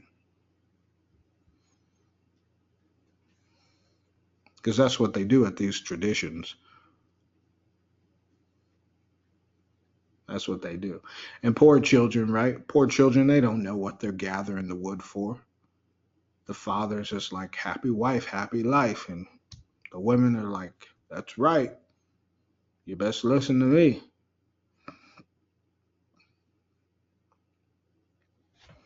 Hmm. If you ever get time, go ahead and read that. Read that backstory.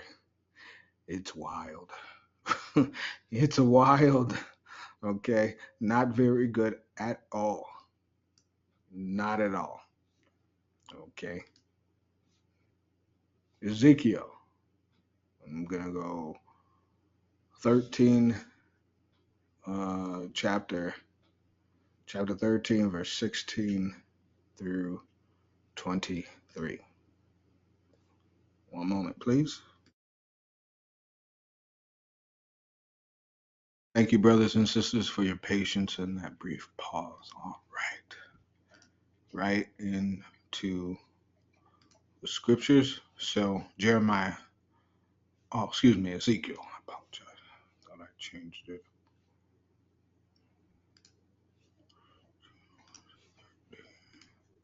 Ezekiel 13, yep, 16 through 23. Right. It reads, well, let's go ahead and read verse 15. It reads, "Thus will I accomplish my wrath upon the wall, and upon them that have daubed it with untempered mortar, and will say unto you, the wall is no more, neither they that daubed it. Now, what's crazy is this part, the untempered mortar, the daubing of the wall. This is all in the Shepherd of Hermas. So it's almost as if like the Most High was pointing this scripture to the Shepherd of Hermas, or the person who touched the Bible didn't think that people would get to the Shepherd of Hermas, because this is very important.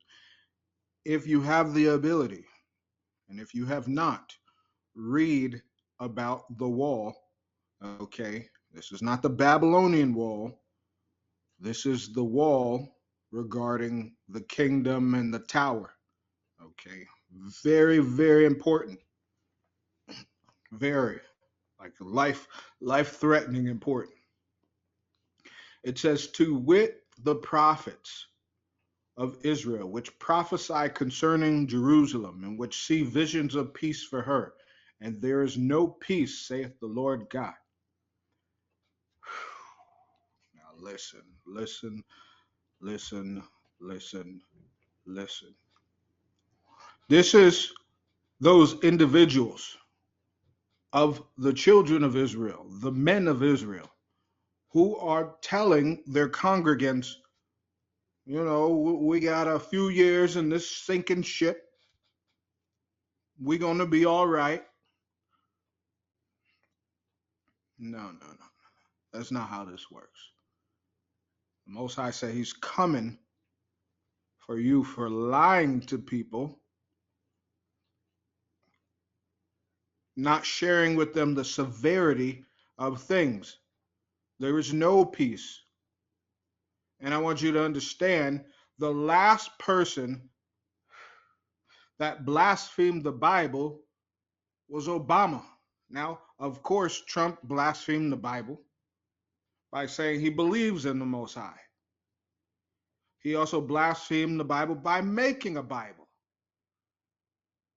But to outwardly blaspheme the scriptures, Obama and then Kamala. Once again, showing you there is no, I repeat, no, I repeat, no peace whatsoever.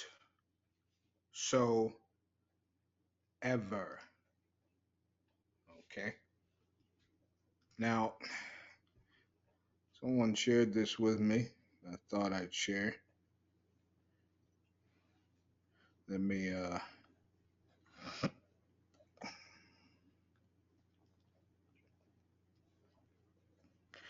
go ahead and share this.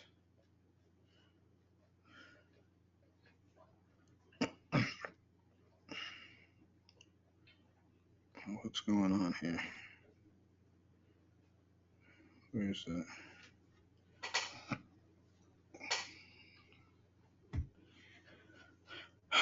All right. Let me take the screen out, but I got something to share with y'all. Right? And when we say there's no peace, take a look at this.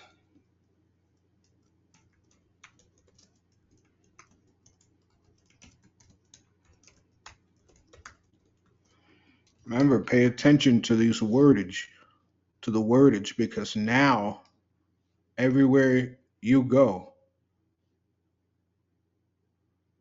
everywhere you go, is going to start getting more and more biblical.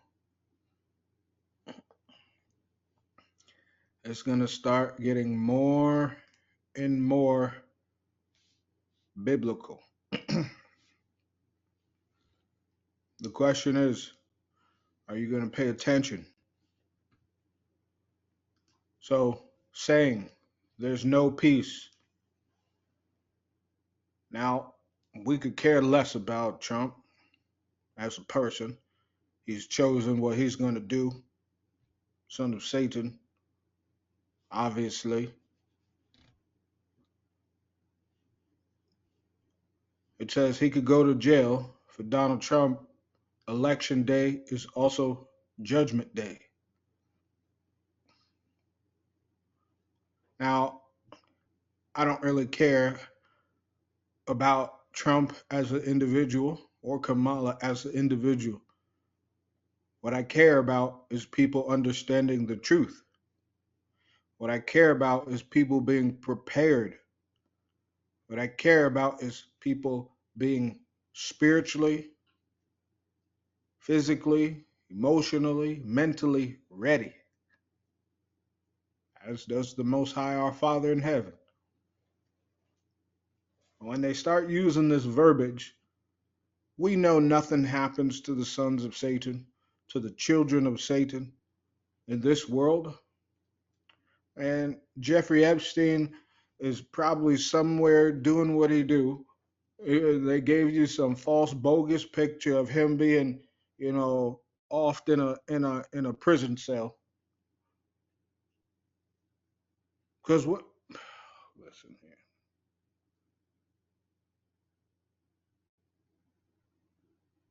Listen here. Think about it. Now you sit there and wonder, oh, why did it happen to R. Kelly? You can clearly see he's in prison. You want to know why? They always gonna make the children of Israel look bad. You know why? One, we made ourselves look bad not serving the Most High. Two, we made ourselves look bad by distributing music that has ruined lives. In his case, he distributed music that was perversion, right? He distributed music based on fornication. Think about it. Some people say, but what about that song back in the day, Step in the Name of Love? I don't need a dance song to tell me that I love my spouse. We don't have to dance to know music. You know the music I want to dance to with my spouse. I want to dance to the music of hearing Christ say, Job well done, for me and my family, and for those with me, and for the congregation I led, right? That that's what that's the stepping in the name of love I want to hear. Step in the name of love because I had the love of Christ leading people as a shepherd, just as Christ led the people. That's the type of stepping. The stepping I want to hear is, oh, when the saints go marching in. That's the stepping I want to hear. When we, as the saints in the four corners of the world, go marching in the kingdom, running to our mansions that we have desperately sought after and fervently earned, right? But woe unto those, woe unto those. Now, I want you to understand this. When we went to the page of Shaitan, the Satan, right? It said the priest and priestess. I want you to understand that this type of verbiage tells us what? It tells us that with the structure and some of the names of the Bible, this also means for these individuals as well, claiming to be something that they're not. So, for example, let's check it out. And I know you probably wondered, magistrate, right? Let's see.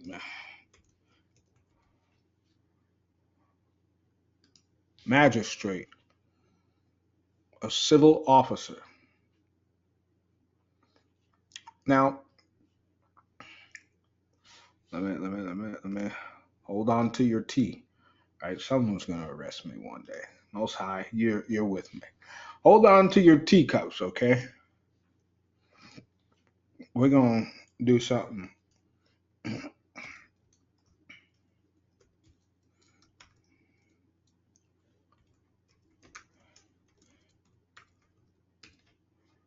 We're gonna we're gonna do something right here, okay?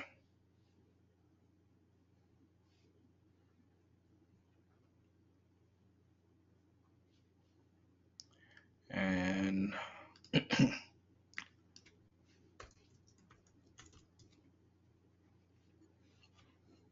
hmm,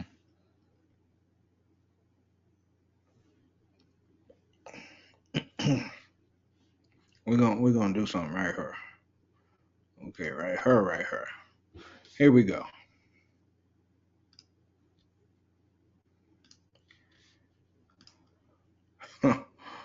Oh, Most High. Okay, look at this. Those magistrates.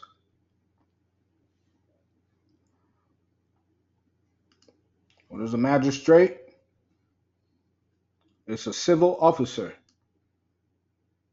someone who works for what? Law enforcement. Now, you saw it here. I can't hide it.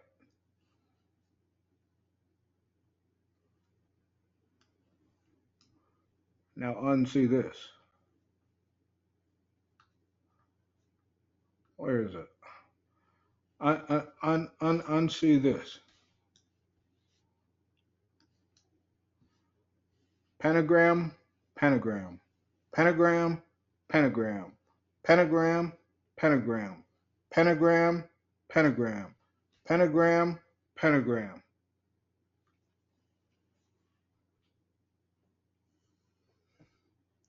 And that's why they say these members you'll never know.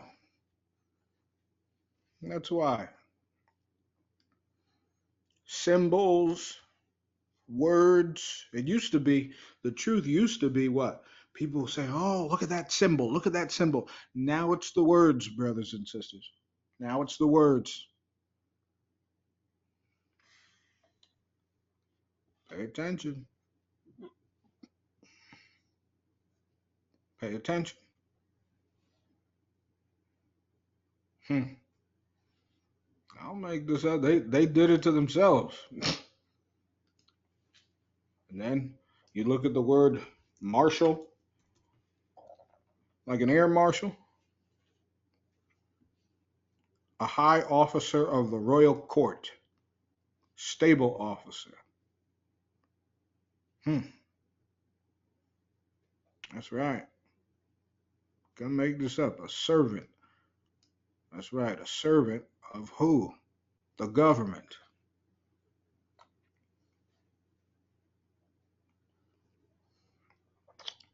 Well, a constable. They even got constables, right? Justice of the peace, like a governor, right? Pay attention. Some people got positions in the world.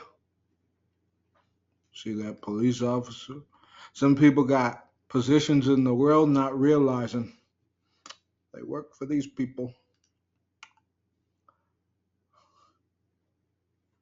That's why the Most High gave the story of Paul, showing you that if you're going to serve me, I need you out of it all.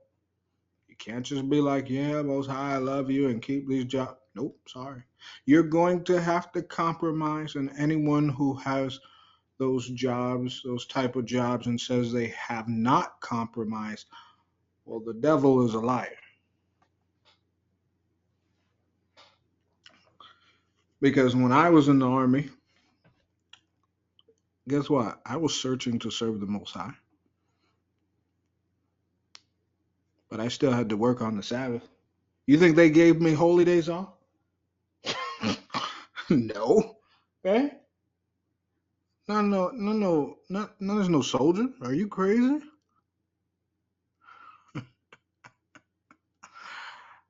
you're gonna have to compromise. You're gonna have to compromise in those positions. So yeah, hey. Now there are people. They're telling our people that peace, peace. They said the day of judgment is coming. Likewise, thou son of man, set thy face against the daughters of thy people, which prophesy out of their heart, and prophesy thou against them. At some point, you're going to get sick and tired of hearing Michael the Stallion, because Stallion is a male horse. You're going to get tired of hearing Michael Barack Obama or Michelle, whatever you want to call him. At some point, you're going to get tired of hearing J Lo, who does things to children. At some point, you're going to get tired of hearing who's the others, Carrie or whatever the heck her name is, the Glorrillas and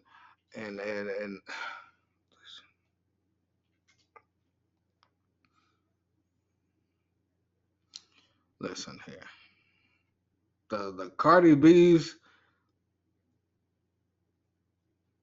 The Most High told us to prophesy against them.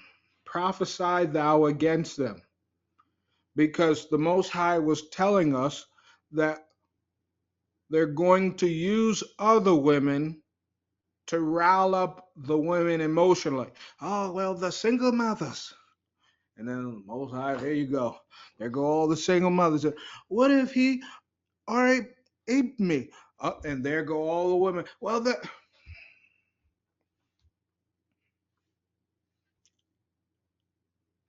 hmm. let's let's let's let's be real, right? How come there's never in the news where it it only seems to be in the news that women are the only one and girls are the only one to get aped, right? But how many stories have come out where women have been the ones who've aped boys and girls? You you see, this is a time of accountability because what you're seeing, oh, P. Diddy, P. Diddy, P. Diddy, but there is a flux of female teachers in Babylon who keep doing things with their students. 40-year-old women, 50-year-old women, 60-year-old women, 20-year-old women, women with children.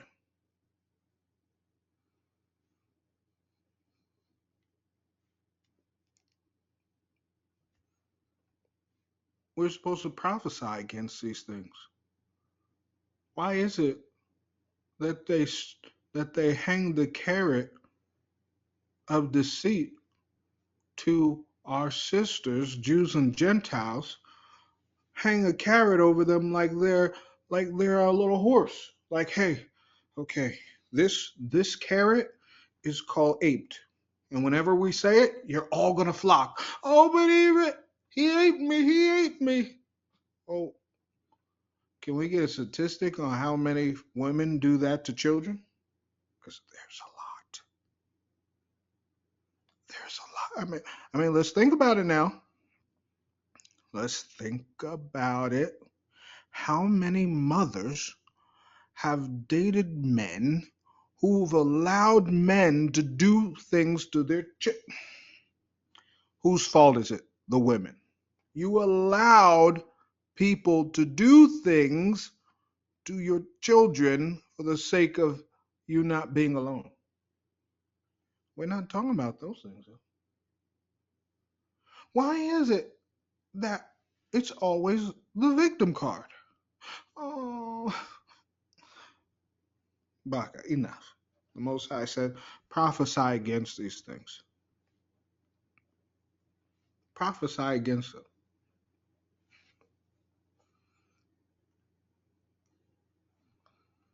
Cardi B drugged a man, and she's considered a talking piece. You drug someone out. You do this,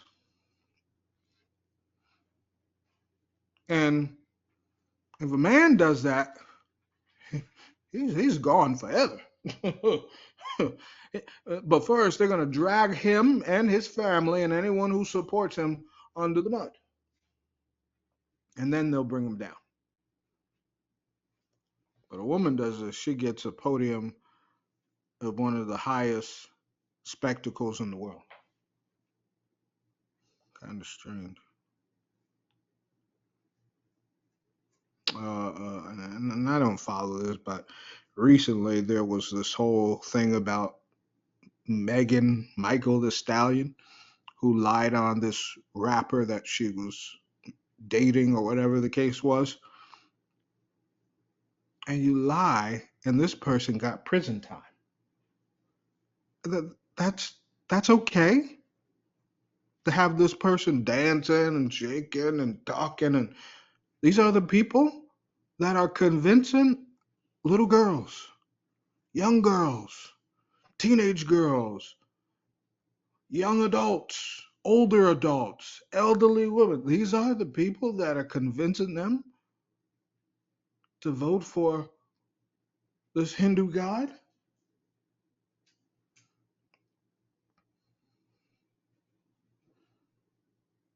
Sad. Sad, and it's kind of bad, right? Because it's kind of real sad, because we're supposed to prophesy against this as men of the Most High.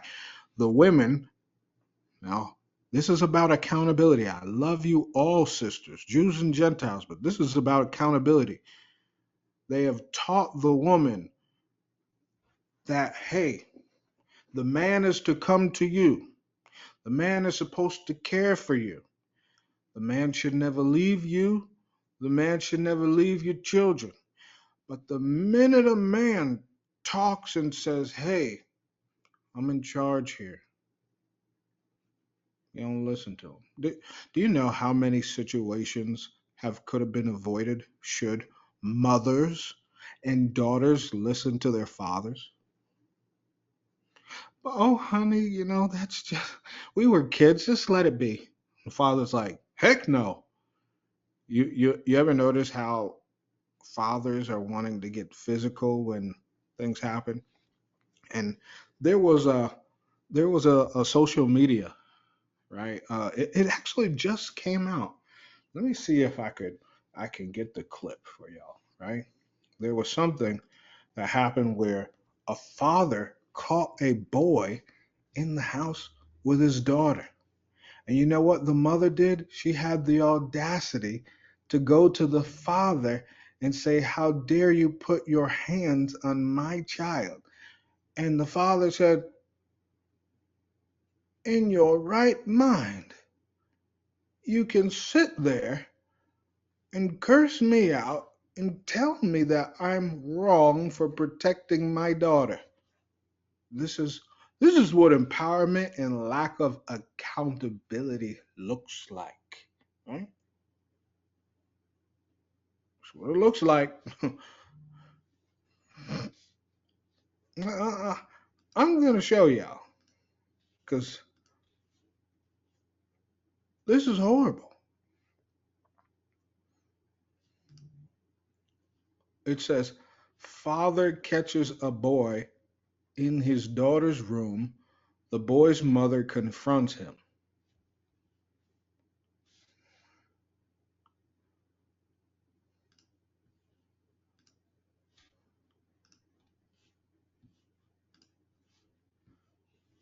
And I think y'all can see. Yep, y'all can see the screen. Look at this. This is what happens when you live in a world of no accountability.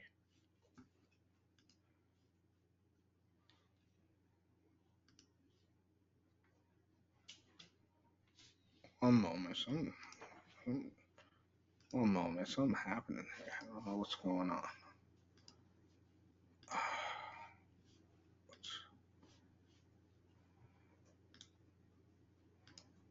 What's happening? Let's take that off.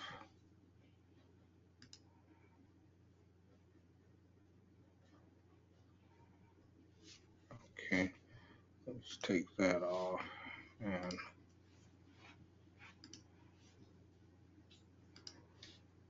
okay. Let's do it this way. All right, brothers, sisters. Thank you. Here we go. Look at this. Father catches a boy in his daughter's room, and the boy's mother confronts him. They don't give you a right. Listen. Put your hands on my son. He know the rules. He know the rules. Okay, and I tell him the rules, but you, when it comes to my children, you do not put your hands on my child. They don't go in the bedroom. Understood. They stay in the living room. Understood. He put his hands on you, correct? Do not touch my child anymore. And I wouldn't touch your child. Don't. I didn't hit him. I didn't hit him. I roughed him up. I threw him out. He knew the rules. It doesn't matter. You could have spoke to him. You didn't have to touch him. You didn't have to use physical force. So Did you know I could have did you even know who he was? Where he was? Put your hands on my son. Cut. This is what happens, and this is no disrespect to any mothers out there. But when women have to raise up children by themselves, and they end up raising children who do not take accountability, right? Because most high forbid if something would have escalated with this boy, his mother would have said, no, that never happened, right? And then he's out of the problem because his mother has not taught him accountability. Like, you did what? In whose house? You step foot in someone's house, you respect what they say. Wait. You understand this is a young lady, right? You understand A plus B equals C, right? You understand she has a father that loves her, right? Don't you dare cross the boundaries. Don't you dare cross the boundaries. This is what this mother should have done. And someone should give that man flowers. Say, hey, great job. But you see, this is what happens. Men are condemned for correcting and condemned also for not being present when a problem occurs. So, for example, let's say if that boy would have went and said, oh, well, and something happened and she, came with child, the daughter, right? Everyone would have been looking at the father like, oh, what a disgraceful father, right? Vice versa. If it's a mother, single mother raising a daughter, and something happened like that, and she comes up, they say, well, she ain't got no daddy, right? But your mother, what is your mother showing you? Now you take the concept of dating, right? Look, follow me now, follow me. The women say we don't want 50-50. We want the man to cover everything. The lack of accountability allows you to run from sin, to run from acknowledgement, to run from your fault. So, hey, instead of saying, just like parenthood is 50-50, it's 50% mother, 50% father. That's the truth. Going on a date, 50% woman, 50% man. Women say we don't want, someone to have power over us. So, hey, go 50-50. You know why? It shows that, hey, I can take care of myself. I can take care of you. We can do this as a team, right? Instead of saying, because if someone pays $300 for dinner, they're going to expect something because they paid $300. But if you pay half, they don't need to accept anything because they're paying for their meal and you're paying for yours, right? It's kind of like common sense. But anyway, common sense doesn't exist, not in this world. And I'm showing you there has to be a level of accountability. Now, this is, once again, this is what the Most High said prophesy against. Prophesy against these women telling other women, okay, look what it says, and say, thus saith the Lord God, woe to the women that sew pillows to the armholes and make kerchiefs upon the head of every statue to hunt souls. Will ye hunt the souls of my people, and will ye save the souls alive that come unto you? Do you know what this means? The women want to be over the men, but when people come and say, we're hungry, we need leadership, protect us, will the women go and protect them? No. They're going to look for a man. Hey, what happens nowadays, though, right? Hey, they got so much pride. So we're better than men, we're equal to men. And now when things happen against women, people are in shock that no men help. Oh, this is what they asked for. Right? That's what not every woman asks for this, but that is the spirit in this world, right? Of course, everyone will, I would protect someone's mama or their grandma or someone's, sister, child, or whomever who needs help, right? We wouldn't just sit there and watch someone get hurt. But the spirit of this world is, well, because you said so much, and we're tired of getting abused and we're tired of being the root problem for everything. I'm saying we as men, like, okay, you handle that. Since you have no sin, every stone that's cast is cast upon a man, but how dare you cast a stone upon a woman? Pay attention now. The Most High said, prophesy against these women that sew pillows to the armholes. You understand what this is? Pillow talk. This is called TV shows. This is called, the View. What's the other one? I can't remember. Good. There's other ones out there. This is called female reality shows. What is it? The Kardashians, the Basketball Wives, the Bachelor, the Bachelorette. All these shows, men and women too. But the women, I don't want you to think about it. If we take immodesty away from television, okay, there would be no alphabet community, and half of the movies would be gone. Half of the TV shows. And when I watch this. If you take fornication out, women, you have no more love stories ever. Because I shouldn't have to watch a fake movie to determine how I want to be loved. Women say, "Oh, but we love the what was that big one? The all the women they all say the Notebook. Was it the Notebook? It was the Notebook, right? Oh, that was so beautiful. And then you see what's a delusion? When Cardi B say we're not in delusion. Yes, you are. Yes, you are. Yes, you are. That's a delusion. The woman who told and it was on the Daily in the UK. The woman who told the women on the talk show that they should lie to their husbands. That was a talk show. Millions of women watching this.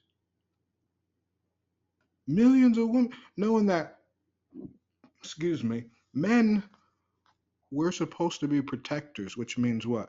Men are territorial. Now, you go and lie to your husband and say you were with your friends and you're with another man, and then one thing leads to another where that man gets in an altercation with the other man, that man ends up putting hands on the woman. These things create bad situations. These women are creating bad situations for others.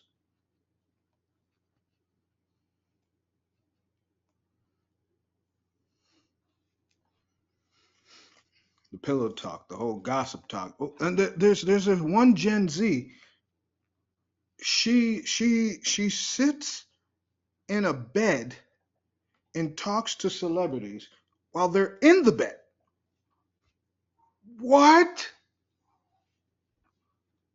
I don't know her name. She was if I'm not mistaken, she was either Jewish or she was Edom, and they said she divorced her husband after there were rumors when she did a talk with Drake, and it said that they did something, and her husband and I think she had a child or two, and he left with the children. But why would you do a talk show entirely sitting in a bed? What? And it's almost crazy, right? Because if you sit there and think about it, the things that women ask men to do, hear me out now, the things that women ask men to do, if men did those same things that the men asked you not to do, but you did anyway, or the things that, excuse me, the things that you ask men not to do, but you want to do, and if the roles were flipped, well, women would be all ready to, oh, the men ain't no good, right? And that, but I mean, isn't it kind of crazy, right? If a man did a talk show in his bed, literally his bed, wouldn't you be like, ugh, he's so dirty?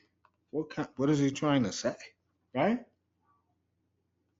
Tell you, there's only things that worldly women can get away with, and it just has been so hypnotized to females that it's just natural. Worldly females, I'm referring to. But we're supposed to prophesy against these types of women. Sisters, once again, where are you? Where are you? First Timothy told you you're supposed to be helping. And I know some people say, well, we can't teach women. We can't we can't teach. You can teach women. It tells you to do that. It tells you in the place of a congregation or a church and a but you can teach the next generation. Where are the women? Where are the sisters? What is going on? That's what I'm sitting there saying. You can't sit all day long and say, "Oh well, man, praise the Most High for being a truth." Where are you? Where are you? There are more women than men. Where are you? Help the righteous men condone the evils of the women because the women are raising our daughters. The women are raising the sons. No man, and I'm a father, no man wants their son to come out the other way. Who did that? Women. Who did that? Women.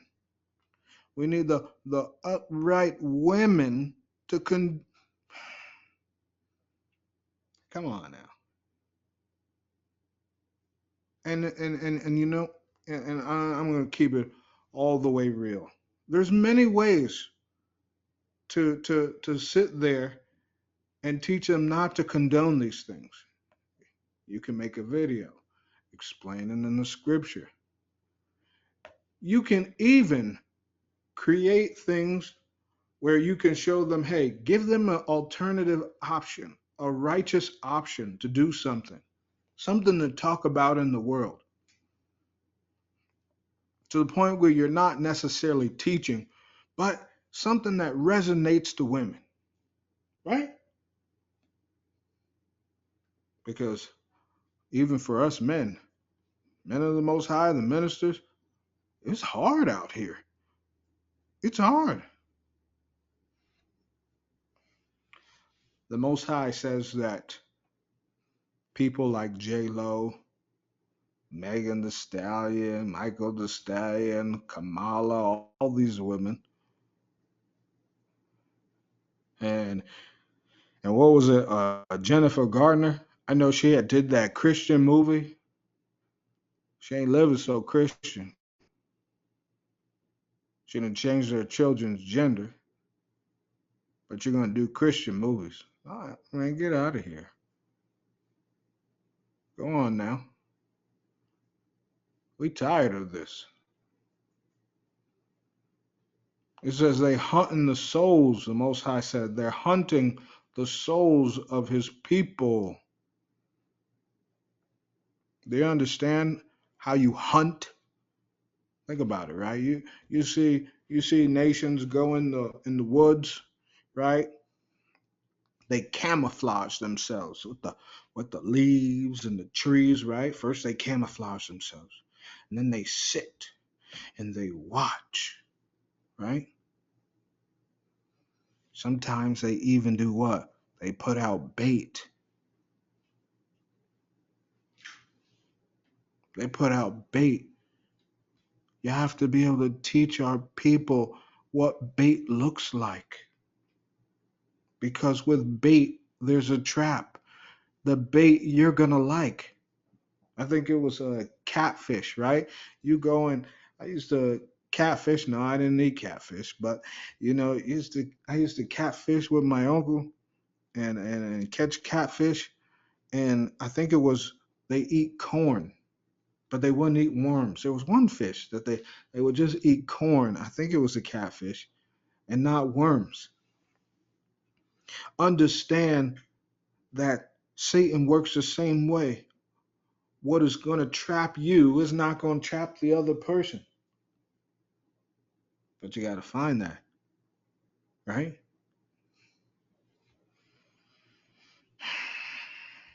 Now, with women wanting to be in charge, the Most High says, when they come to you, will you save people?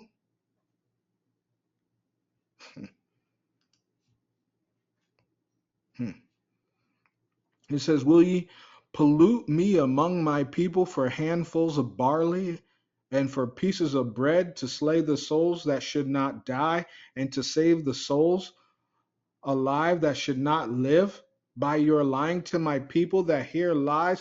Look at Jennifer Lopez. You selling out my people for a little bit of food, for a little bit of pleasure. D.L. Hughley, all these people, you selling out my people for a little bit of borrowed time that you have. They're going to hurt the innocent, and the unrighteous are going to be the ones alive.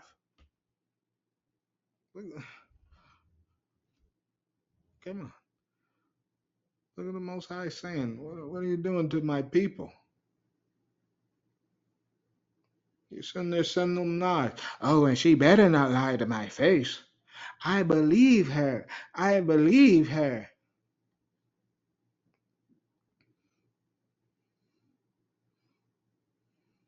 If you don't sit down, if you don't shut up and take your blood money,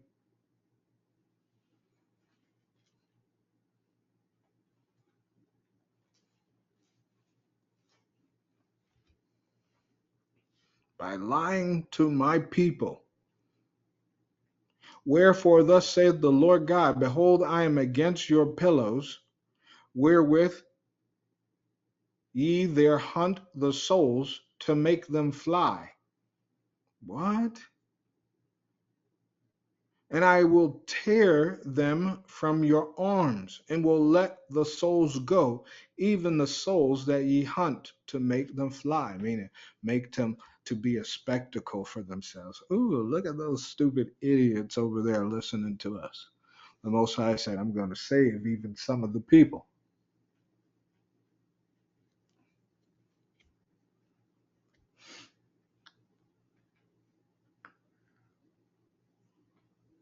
Come on, man.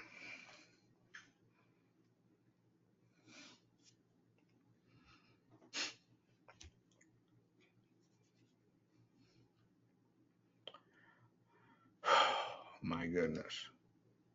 It says your kerchiefs also will I tear, and deliver my people out of your hand, and they shall be no more in your hand to be hunted, and ye shall know that I am the Lord. Because with lies ye have made the heart of the righteous sad. Man, whom I have not made sad, and strengthened the hands of the wicked, that ye should not return from his wicked way by promising him life.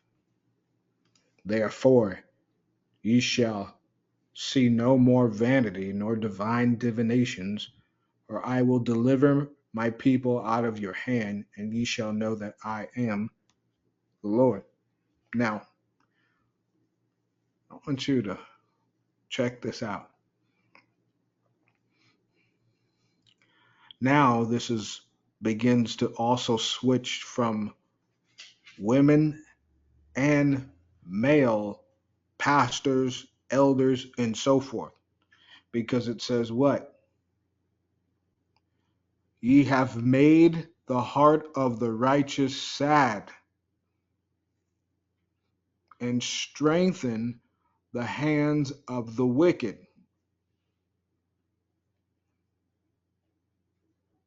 by promising them life, by not telling them change from their wicked ways.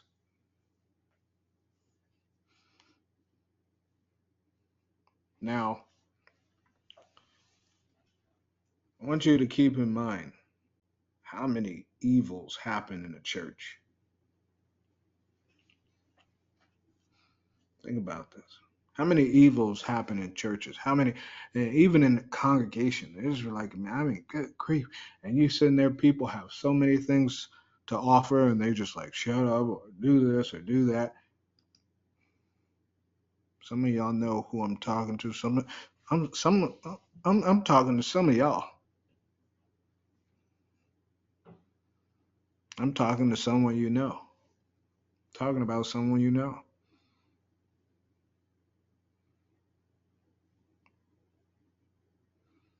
They sit there and have good ideas, and you shoot it down instead of saying, well, family, let's pray about it.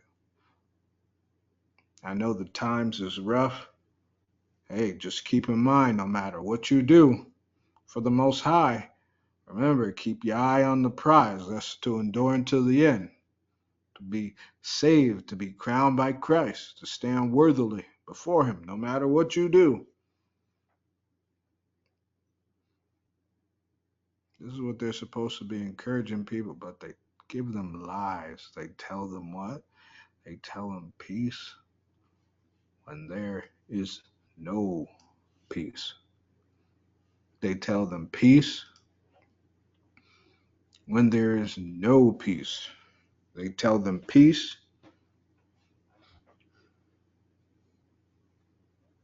when there is no peace.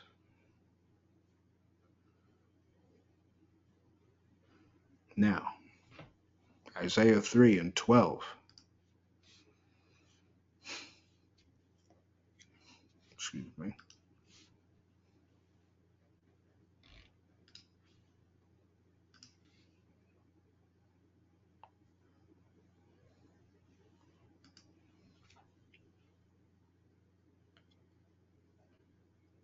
says, woe, and this is verse 11. But woe unto the wicked, it shall be ill with him.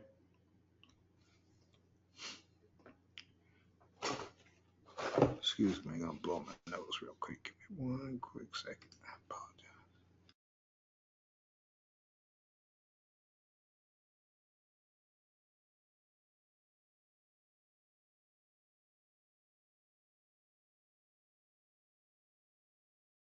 All right, thank you. Okay. For the reward of his hand shall be given him. As for my people, children are their oppressors. Children of Israel, we need to stop condoning evil. Children are their oppressors, and women rule over them. So that means they learned what? And this is not a oppression like, oh, they're over the mothers. This is where it looks bad at what the children are doing, and the women are over them. It means the women's rulership, their leadership, is treacherous.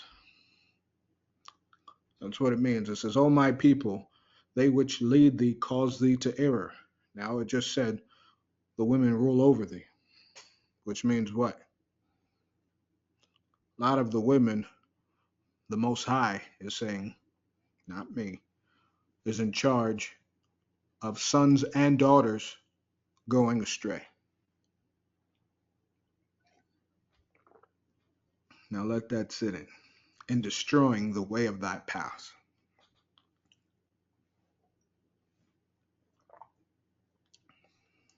One thing as a parent I learned is that children are sponges. And as a teacher, I was a teacher prior as well, and I understood that children are sponges in the educational aspect. But being a parent, you understand that children are sponges mentally, spiritually, emotionally, physically. And they don't understand the spiritual, and they don't understand the emotional. Heck, they don't even understand the mental part. But what they do understand is the physical. And they will follow everything. So,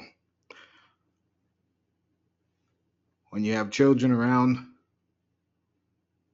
even when you're not teaching, you're teaching.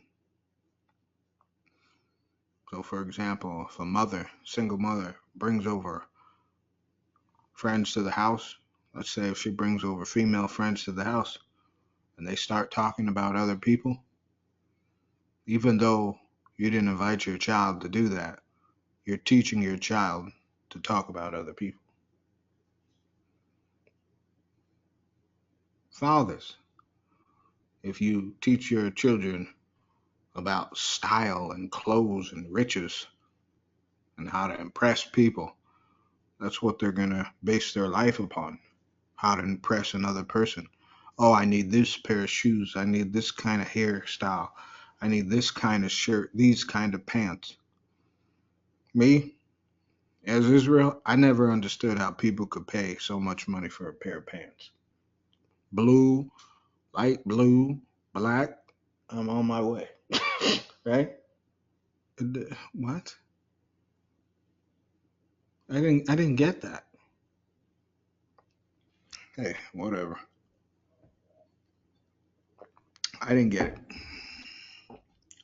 Yeah, I got this, and I got that, $100, $75. What? What? That's expensive. When you teach children these things, that's how they'll go. It says train up a child, and they'll never depart.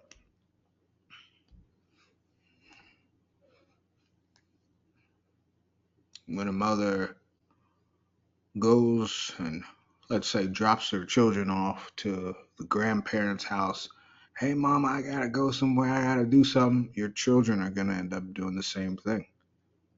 And if your children thought that you didn't love them from dropping them off, neither will their children either. Right? Keep this in mind.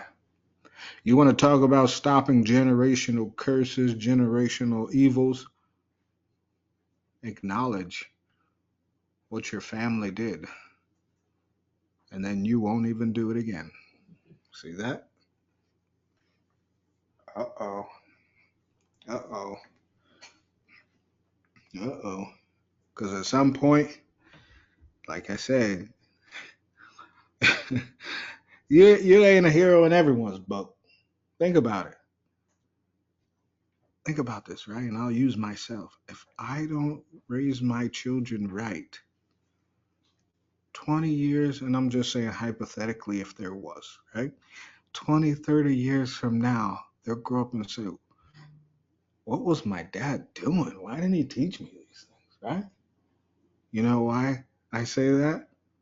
Because being in the truth, I sit there and say, why didn't my mother, why didn't my father teach me? What were they doing? What were they doing? Like, what was on your mind? What's more important than teaching your children how to live in the world? Right? There is nothing. There's nothing more important. At the end of the day, if you raise your children good, but your finances are bad, well, you see, you're going to go to the kingdom. But if your finances are good and you don't raise your children, well, hell you go. Because what do they say? You had one job. You had one job and you failed. Was to take care of the heritage of the Lord, which is children. Right? But hey, that's how they destroy the past. Right? It says, the Lord standeth up to plead and standeth to plead and standeth to judge the people. The Lord will enter into judgment with the ancients of his people. That means the men first, and then the women, and then the princes thereof. For ye have eaten up the vineyard, and the spoil of the poor is in your houses, which means they have received so much tithings, offerings, all these wonderful things from people, gifts, clothings, and the poor, your congregants, have nothing to show for it. How many times do you hear elders get all these beautiful gifts? Oh, they hand knitted this, or they handed that. Oh, we brought you this, and nothing in return for the saints, right? I mean, it doesn't always have to be clothes, because I sit there and take congregants give me some. I don't know how to make clothes. It may be a card, it may be a good dinner, it may be, but it's the thought that counts, right? Right? It's a thought. It may be an invite. Come on, let's hang out. What you doing? What's going on? Right? It says spoils the poor of the houses. What mean ye that ye beat my people to pieces and grind the faces of the poor, saith the Lord God of hosts. Moreover, the Lord saith, because the daughters of Zion are haughty, and walk with stretched forth necks, with wanton eyes, walking and mincing they go, and making twinkling of their feet. Now, I wanted to bring something out. Okay. Now, where is it? Okay, here we go. We'll put this one back. Put this one back. Sorry about that. This one back. All right, here we go. All right. And I want to show you kind of like the correlations. Pretty interesting of what the 1966 Bible said. All right. And it says, and we were in verse, slide at 15, right? You are the ones who destroyed the vineyard and conceal what you have stolen from the poor. By what right do you crush my people and grind the faces of the poor? It is the Lord, it is the Most High. Now, anyone wondering why I don't say this term, this is a four-letter tetragrammaton as well. So they use this in witchcraft circles. We do not use that. Okay. Don't believe me? Check it out. And who speaks? It is the Most High who speaks. Now, this is about the women. Most High said, because of the haughtiness of the daughters of Zion, the way they walk with their heads held high. So,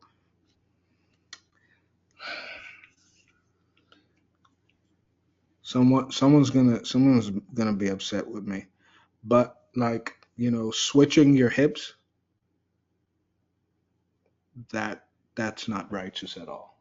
Someone has to say it. I'll be the one to say it. You weren't born sashaying. Okay, all right. You weren't born doing this. Walk normal. And think of it like this, right? The best, the top quality bait catches the top quality fish. So for the single women out there, if you want to catch a top quality man, you gotta be the top quality. Gotta be different, right? No need to flick the hair and sachet and all these things. Like, just walk righteously, right? No need to brush your hair by your hand and tilt your neck and touch your neck and all that. It has to be where you will understand that the Most High loves you the way you are. He didn't create you to walk and brush your hair inside and look and pucker lips and all that stuff. He didn't create you to do that. Neither should you have to do that to gain someone's attention, right? You shouldn't have to do that. The Bible said what? A man is known by his speech. How does someone speak? What are their goals? What are their aspirations? What do they seek in life? What's the most important thing to them? If they say the most important thing to them is money, buy. If they say the most important thing is the kingdom, all right, hello. Let's talk a little bit more. What kingdom you talking about, right? And move forward. The Most High said the way they walk with their heads held high and enticing eyes, that's looking to seduce people. The way they mince along, tinkling with the bangles of their feet is jewelry. The Lord will give the daughters of Zion itching heads and uncover their nakedness. I mean, and who do you see in all of the music videos and shame, shame. I mean, and you don't even, it's so crazy, right? Because in the 90s and the 2000s, they used to have like the late night shows where you had to stay up to watch the bad stuff, right? Like 1 o'clock, 2 o'clock, right? Now it's just accessible for anyone. Now nakedness is everywhere. It says the Lord, that day the Lord will take away the ankle ornaments and the tiaras. Yeah, strange, right? It said tiaras. Tiaras and pendants and bracelets and veils and headbands, foot chains, belts and scent bottles. What's that? Perfume. Amulets, signet, nose rings, and expensive dresses, mantles, cloaks, and purses, and mirrors, linen garments, turbans, mantelas, right? Now, I want to share this. If the Most High said this is something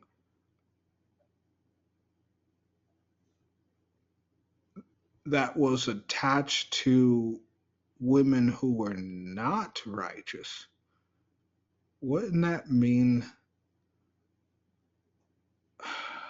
that these were some things that he did not like how they did things, right? Now you see that word veil is like a head covering, right? Now, please keep in mind, and a lot of people not gonna like this. Now, the wrap, and that's where the turban comes in the veil is a head cover, right?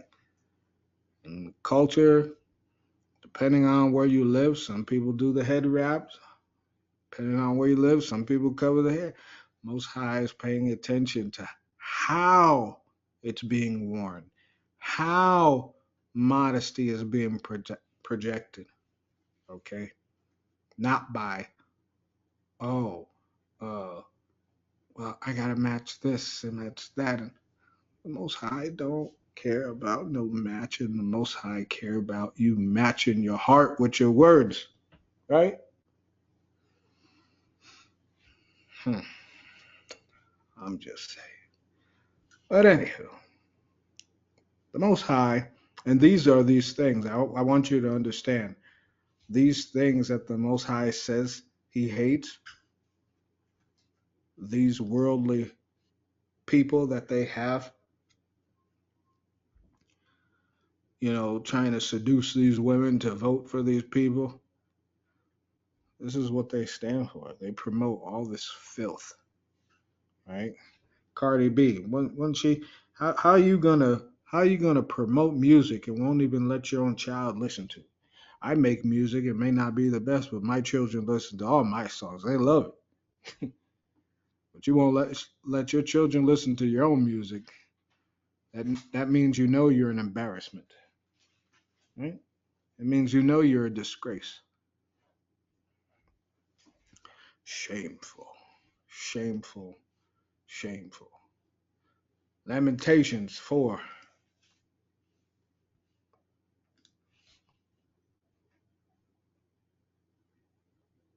Lamentations 4 and 10.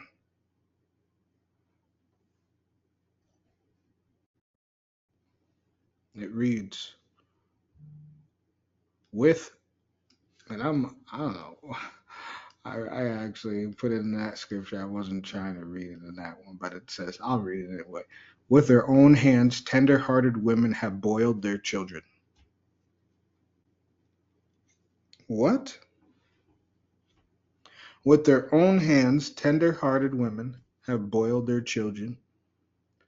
These have been their food in the disaster that fell on the daughter of my people. Whoa, right?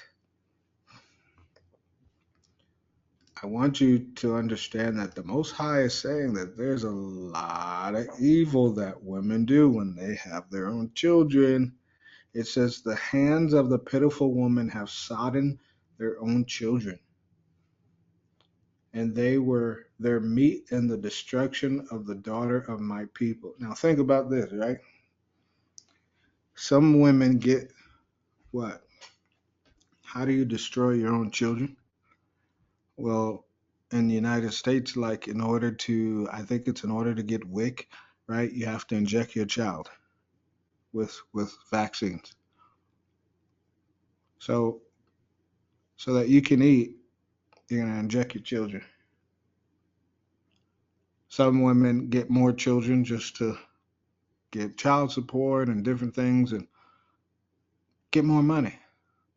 I saw one female on years ago. She said, "Well, in my state, child support is like, I think she said like I think she said like 2,500 or something like that." And she said, "Well, if I have five baby daddies, right? Five times 2,500." And I'm just like, Most High, can you come, please? How do you save these kinds of people? How do you save these kinds of people? There was one girl. The a woman did a interview with kids at a school and asked, "What do you want to be when you grow up?" The girl says, "I want to be on child support so I don't have to work." What? What?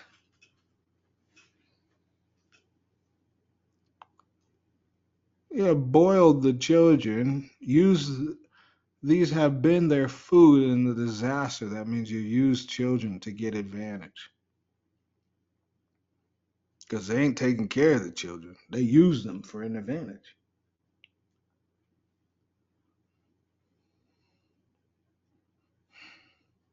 A lot of females doing things for with advantage, and let's go on and say it. We know that women, not saying all of them, but we know women have even used times of the month to get out of and use as an excuse and say, oh, well, this time can I get out of work? Oh, I don't feel good, right? Let's be real now. Men, we don't get no break. Man, suck it up. Shut up. You're a man. What do you mean you're tired? What do you mean you don't feel well? Your back hurts. What kind of man are you? Right? Should have been very careful because the Most High is coming to give rest first to the men while we sit back and say, well, as long as the men have done what they're supposed to do, get to sit back and say, all right, Most High, I've done what you said. Now I'm just going to grab my popcorn because only few people are listening. I'm going to keep ministering and just sit back and wait. And then when your people come, I'll be ready because, they're not listening now. You said that they would have to face disaster in order to listen. So I'm just get myself together here, Crazy, crazy, crazy. And this was so crazy because I seen a woman, I can't remember. She said, she was a Judah woman, I think. And she said, you guys, it's come to the realization that I think we're eating our children. I think because there's not enough meat in the world for you to have a chicken sandwich every single day. Think about it, right? No, like really think about it. Isn't that crazy? She's like, so you can, but she said at the grocery store, the meat doesn't last, right? But they can produce these things every day, every day, every day, every day, every day, every day, right? But they can't produce produce every day. They can't produce fruits and vegetables every day, but they can produce meat every day. Every day, every day, every day, every day, right? Mm. Ooh. Some people sell out their children. That too. Some women will try and put their children on, special services to get a little extra money, right? Come on. I mean, these women is cold, boy. They cold. Man, listen. You gotta be cold hearted, boy. Oof. Jeremiah 9:13-22.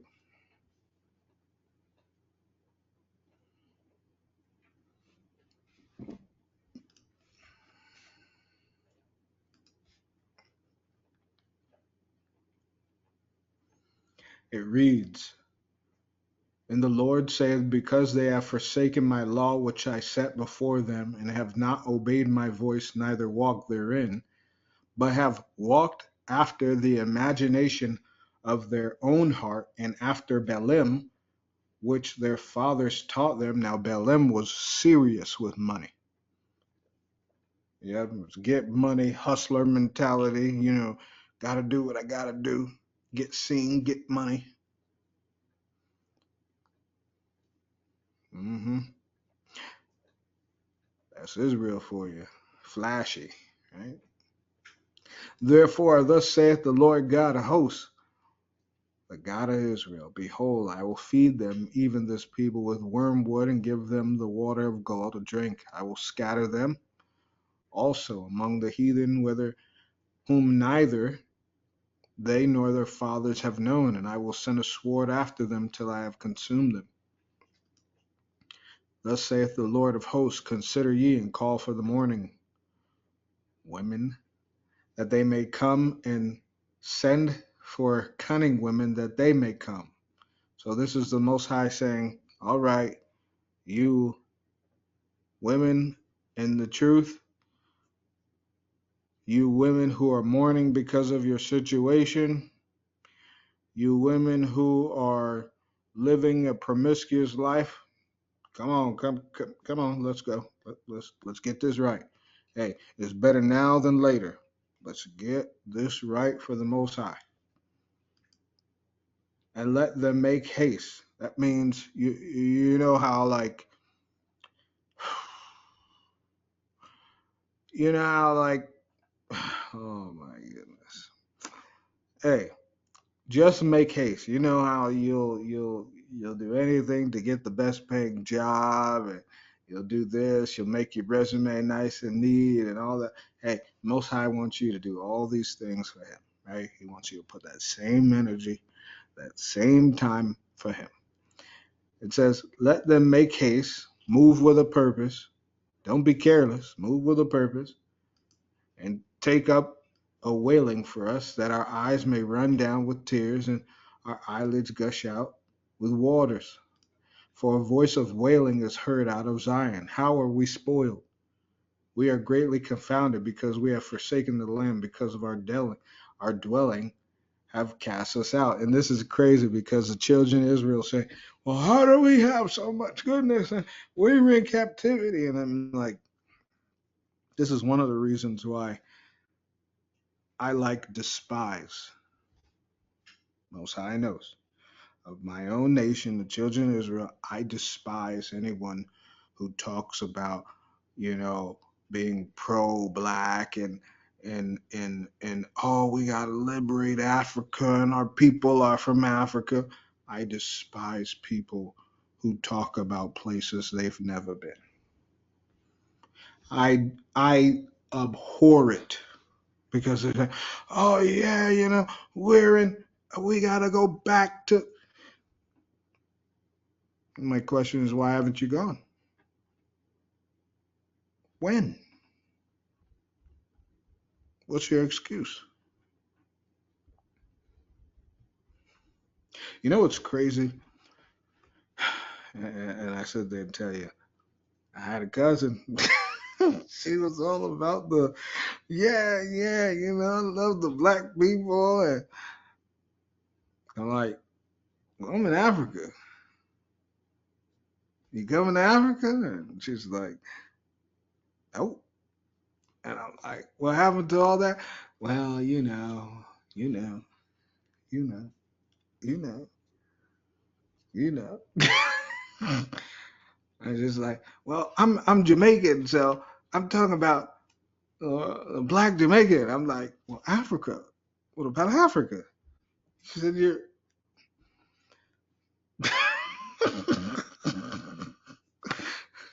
Most of these people, oh man, cut it out. Cut it out. How are we spoiled?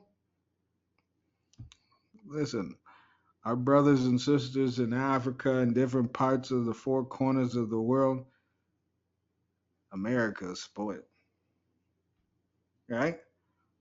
America is spoiled. Think about it. If you hear no from one person, you can hear a yes. You're bound to get a yes from someone, right? Right? In America. That could be for help, friendship, so forth and so forth.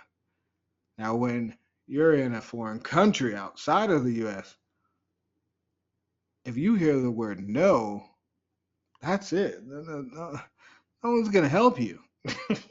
Right? There's no cutting corners. But in the US, you can cut any kind of corner. And that's why also I feel like it's going to be very hard to save people from the US, because once living in such a mindset for so long, you think that when you travel out of that country, that's how things should be.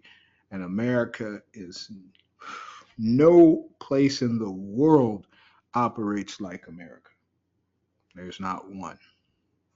So for a lot of people, the children of Israel and Gentiles who have lived all their life in Babylon, the U.S.,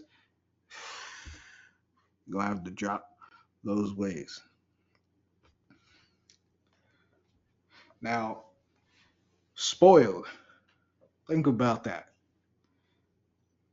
You can now make money off of TikTok and social media and all kinds of stuff. You do know people in other countries have to get a real job, right? Right? You do know people in other countries have to get a real job, right? Never mind. You do know in real countries people can't get side hustles, right? They actually have to work, right?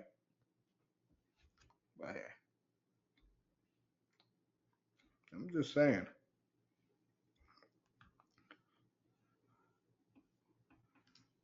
Verse 20, yet hear the word of the Lord, O ye women, and let your ear receive the word of his mouth, and teach your daughters wailing, and everyone her neighbor lamentation. For death is come up into our windows, and is entered into our palaces to cut off the children from without, and the young men from the streets.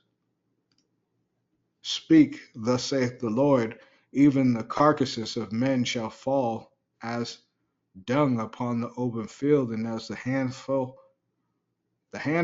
after the harvestmen, none shall gather them. Thus saith the Lord, let not the wise man glory in his wisdom, neither let the mighty man glory in his might. Let not the rich man glory in his riches, but let him that glorieth glory in this, that he understandeth and knoweth me. Now, who done told you to get a relationship with the Most High? Yep, that's right. That's right. That's all for a purpose. Yeah, don't thank me now. Just make sure when you get to the kingdom or when you pray and say, Most High, thank you for ministry shout. You know, tell the Most High to bless me a little bit, protect me as I do for you guys. But the whole thing is about understanding and knowing the Most High. So many people read the Bible but don't know the Bible. So many people they think they know about God, but they don't know God, right? It says that I am the Lord which exercise loving kindness, judgment, and righteousness in the earth, for in these things I delight, saith the Lord. Listen here. Listen here.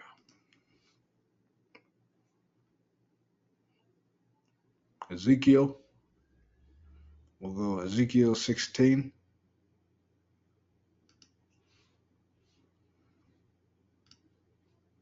Ezekiel 16 and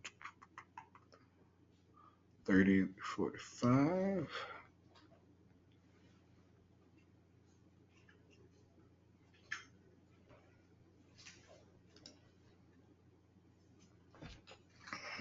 In fact, let's see before I get there. All right, so all right, I'm gonna cut it here, brothers and sisters. I'm gonna cut it here. All right. So for the part 2, brothers and sisters, brothers and sisters. Okay, especially our sisters. All right. I need you to understand this is a war about you. This is a war about you. Okay. Everything is playing out. And I wanted to even, bring up something, right? I want you to remember this speech, right? That Kamala had made, right? And we'll hear it real quick again. Talking with the American people about the stakes of this states again today, talking with the American people about the stakes of this election and the opportunity that we, the American people, have to chart a new way forward. I will comment on the former President Donald Trump's remark about women and whether they like it or not. And listen, it actually is, I think, very offensive to women in terms of not understanding their agency, their authority, their right, and their ability to make decisions about their own lives, including their own bodies. And this is just the latest on a series of reveals by the former president of how he thinks about women and their agency. Whether he had. Now, I'm looking at the key word here. She said offensive. Offensive. Look what this word offensive means, right? Offensive, it means used in an attack, attacking, insulting, causing or giving displeasure. Offend. Okay? Now our Father, who art in heaven, shared with us something. James 2:10. For whosoever shall keep the whole law and yet offend in one point, he is guilty of all.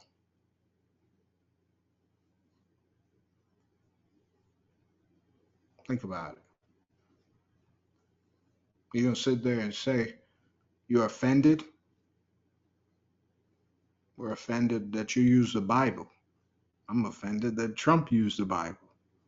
I'm offended that you both are acting like you love the Most High. I'm offended that you are insulting our sisters countrywide and worldwide. I'm offended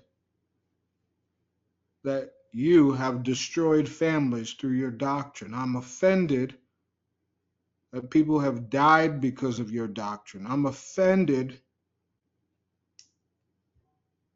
because the very people you can convince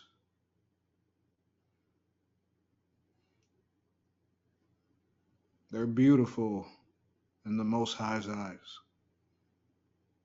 and you consider them as naught, as nothing.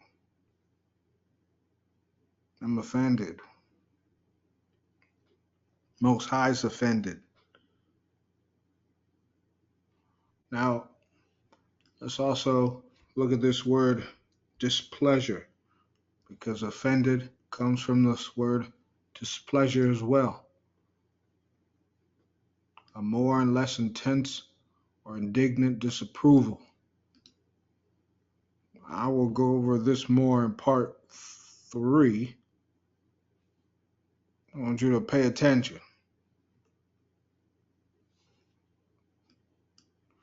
I will go over this one, and I was also going to go over one other one in the part 3.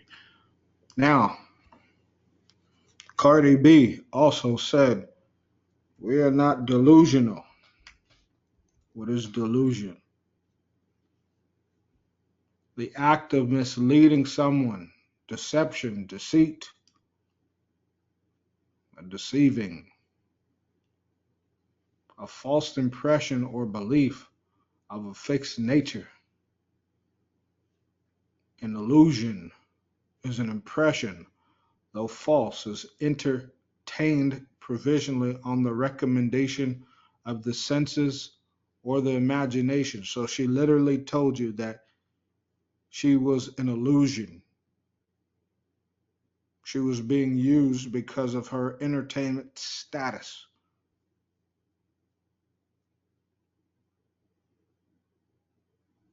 She said, oh, the call, the call, the call. Most High's patience is running out. Don't be delusional. Prophecy is nigh. Don't be delusional. And just to sell the point home, there's a movie coming out. It's called The Heretic, right after your elections. It's about 2 women and a man.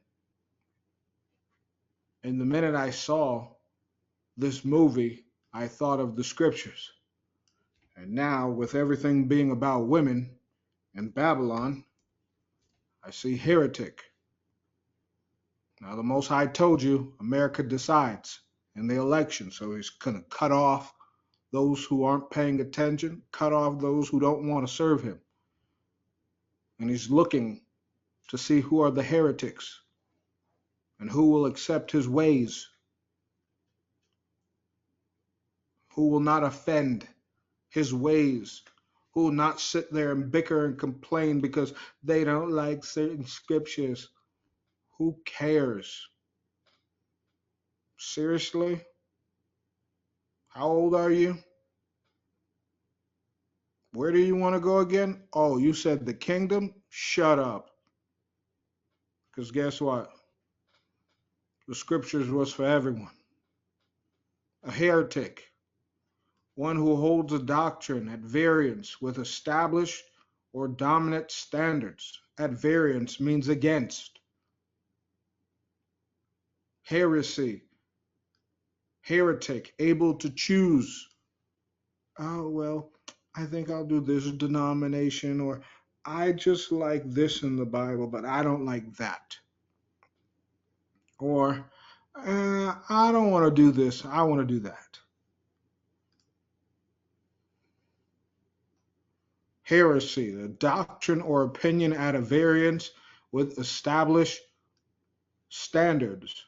So the Most High is looking to cut off heretics who have opinions on what he says goes. And the movie is about two women. Now, where does that follow? You know the scripture. Two women, right? One in the mill. Two women shall be grinding at the mill. One shall be taken, the other left. The Most High is dividing all the women. This is the time. Hey, this is the sons of light versus the sons of darkness. It's all up to you and how you choose. But one way or another, prophecy will be fulfilled and the world will move on without Babylon, whether you like it or not. Shabbat Shalom.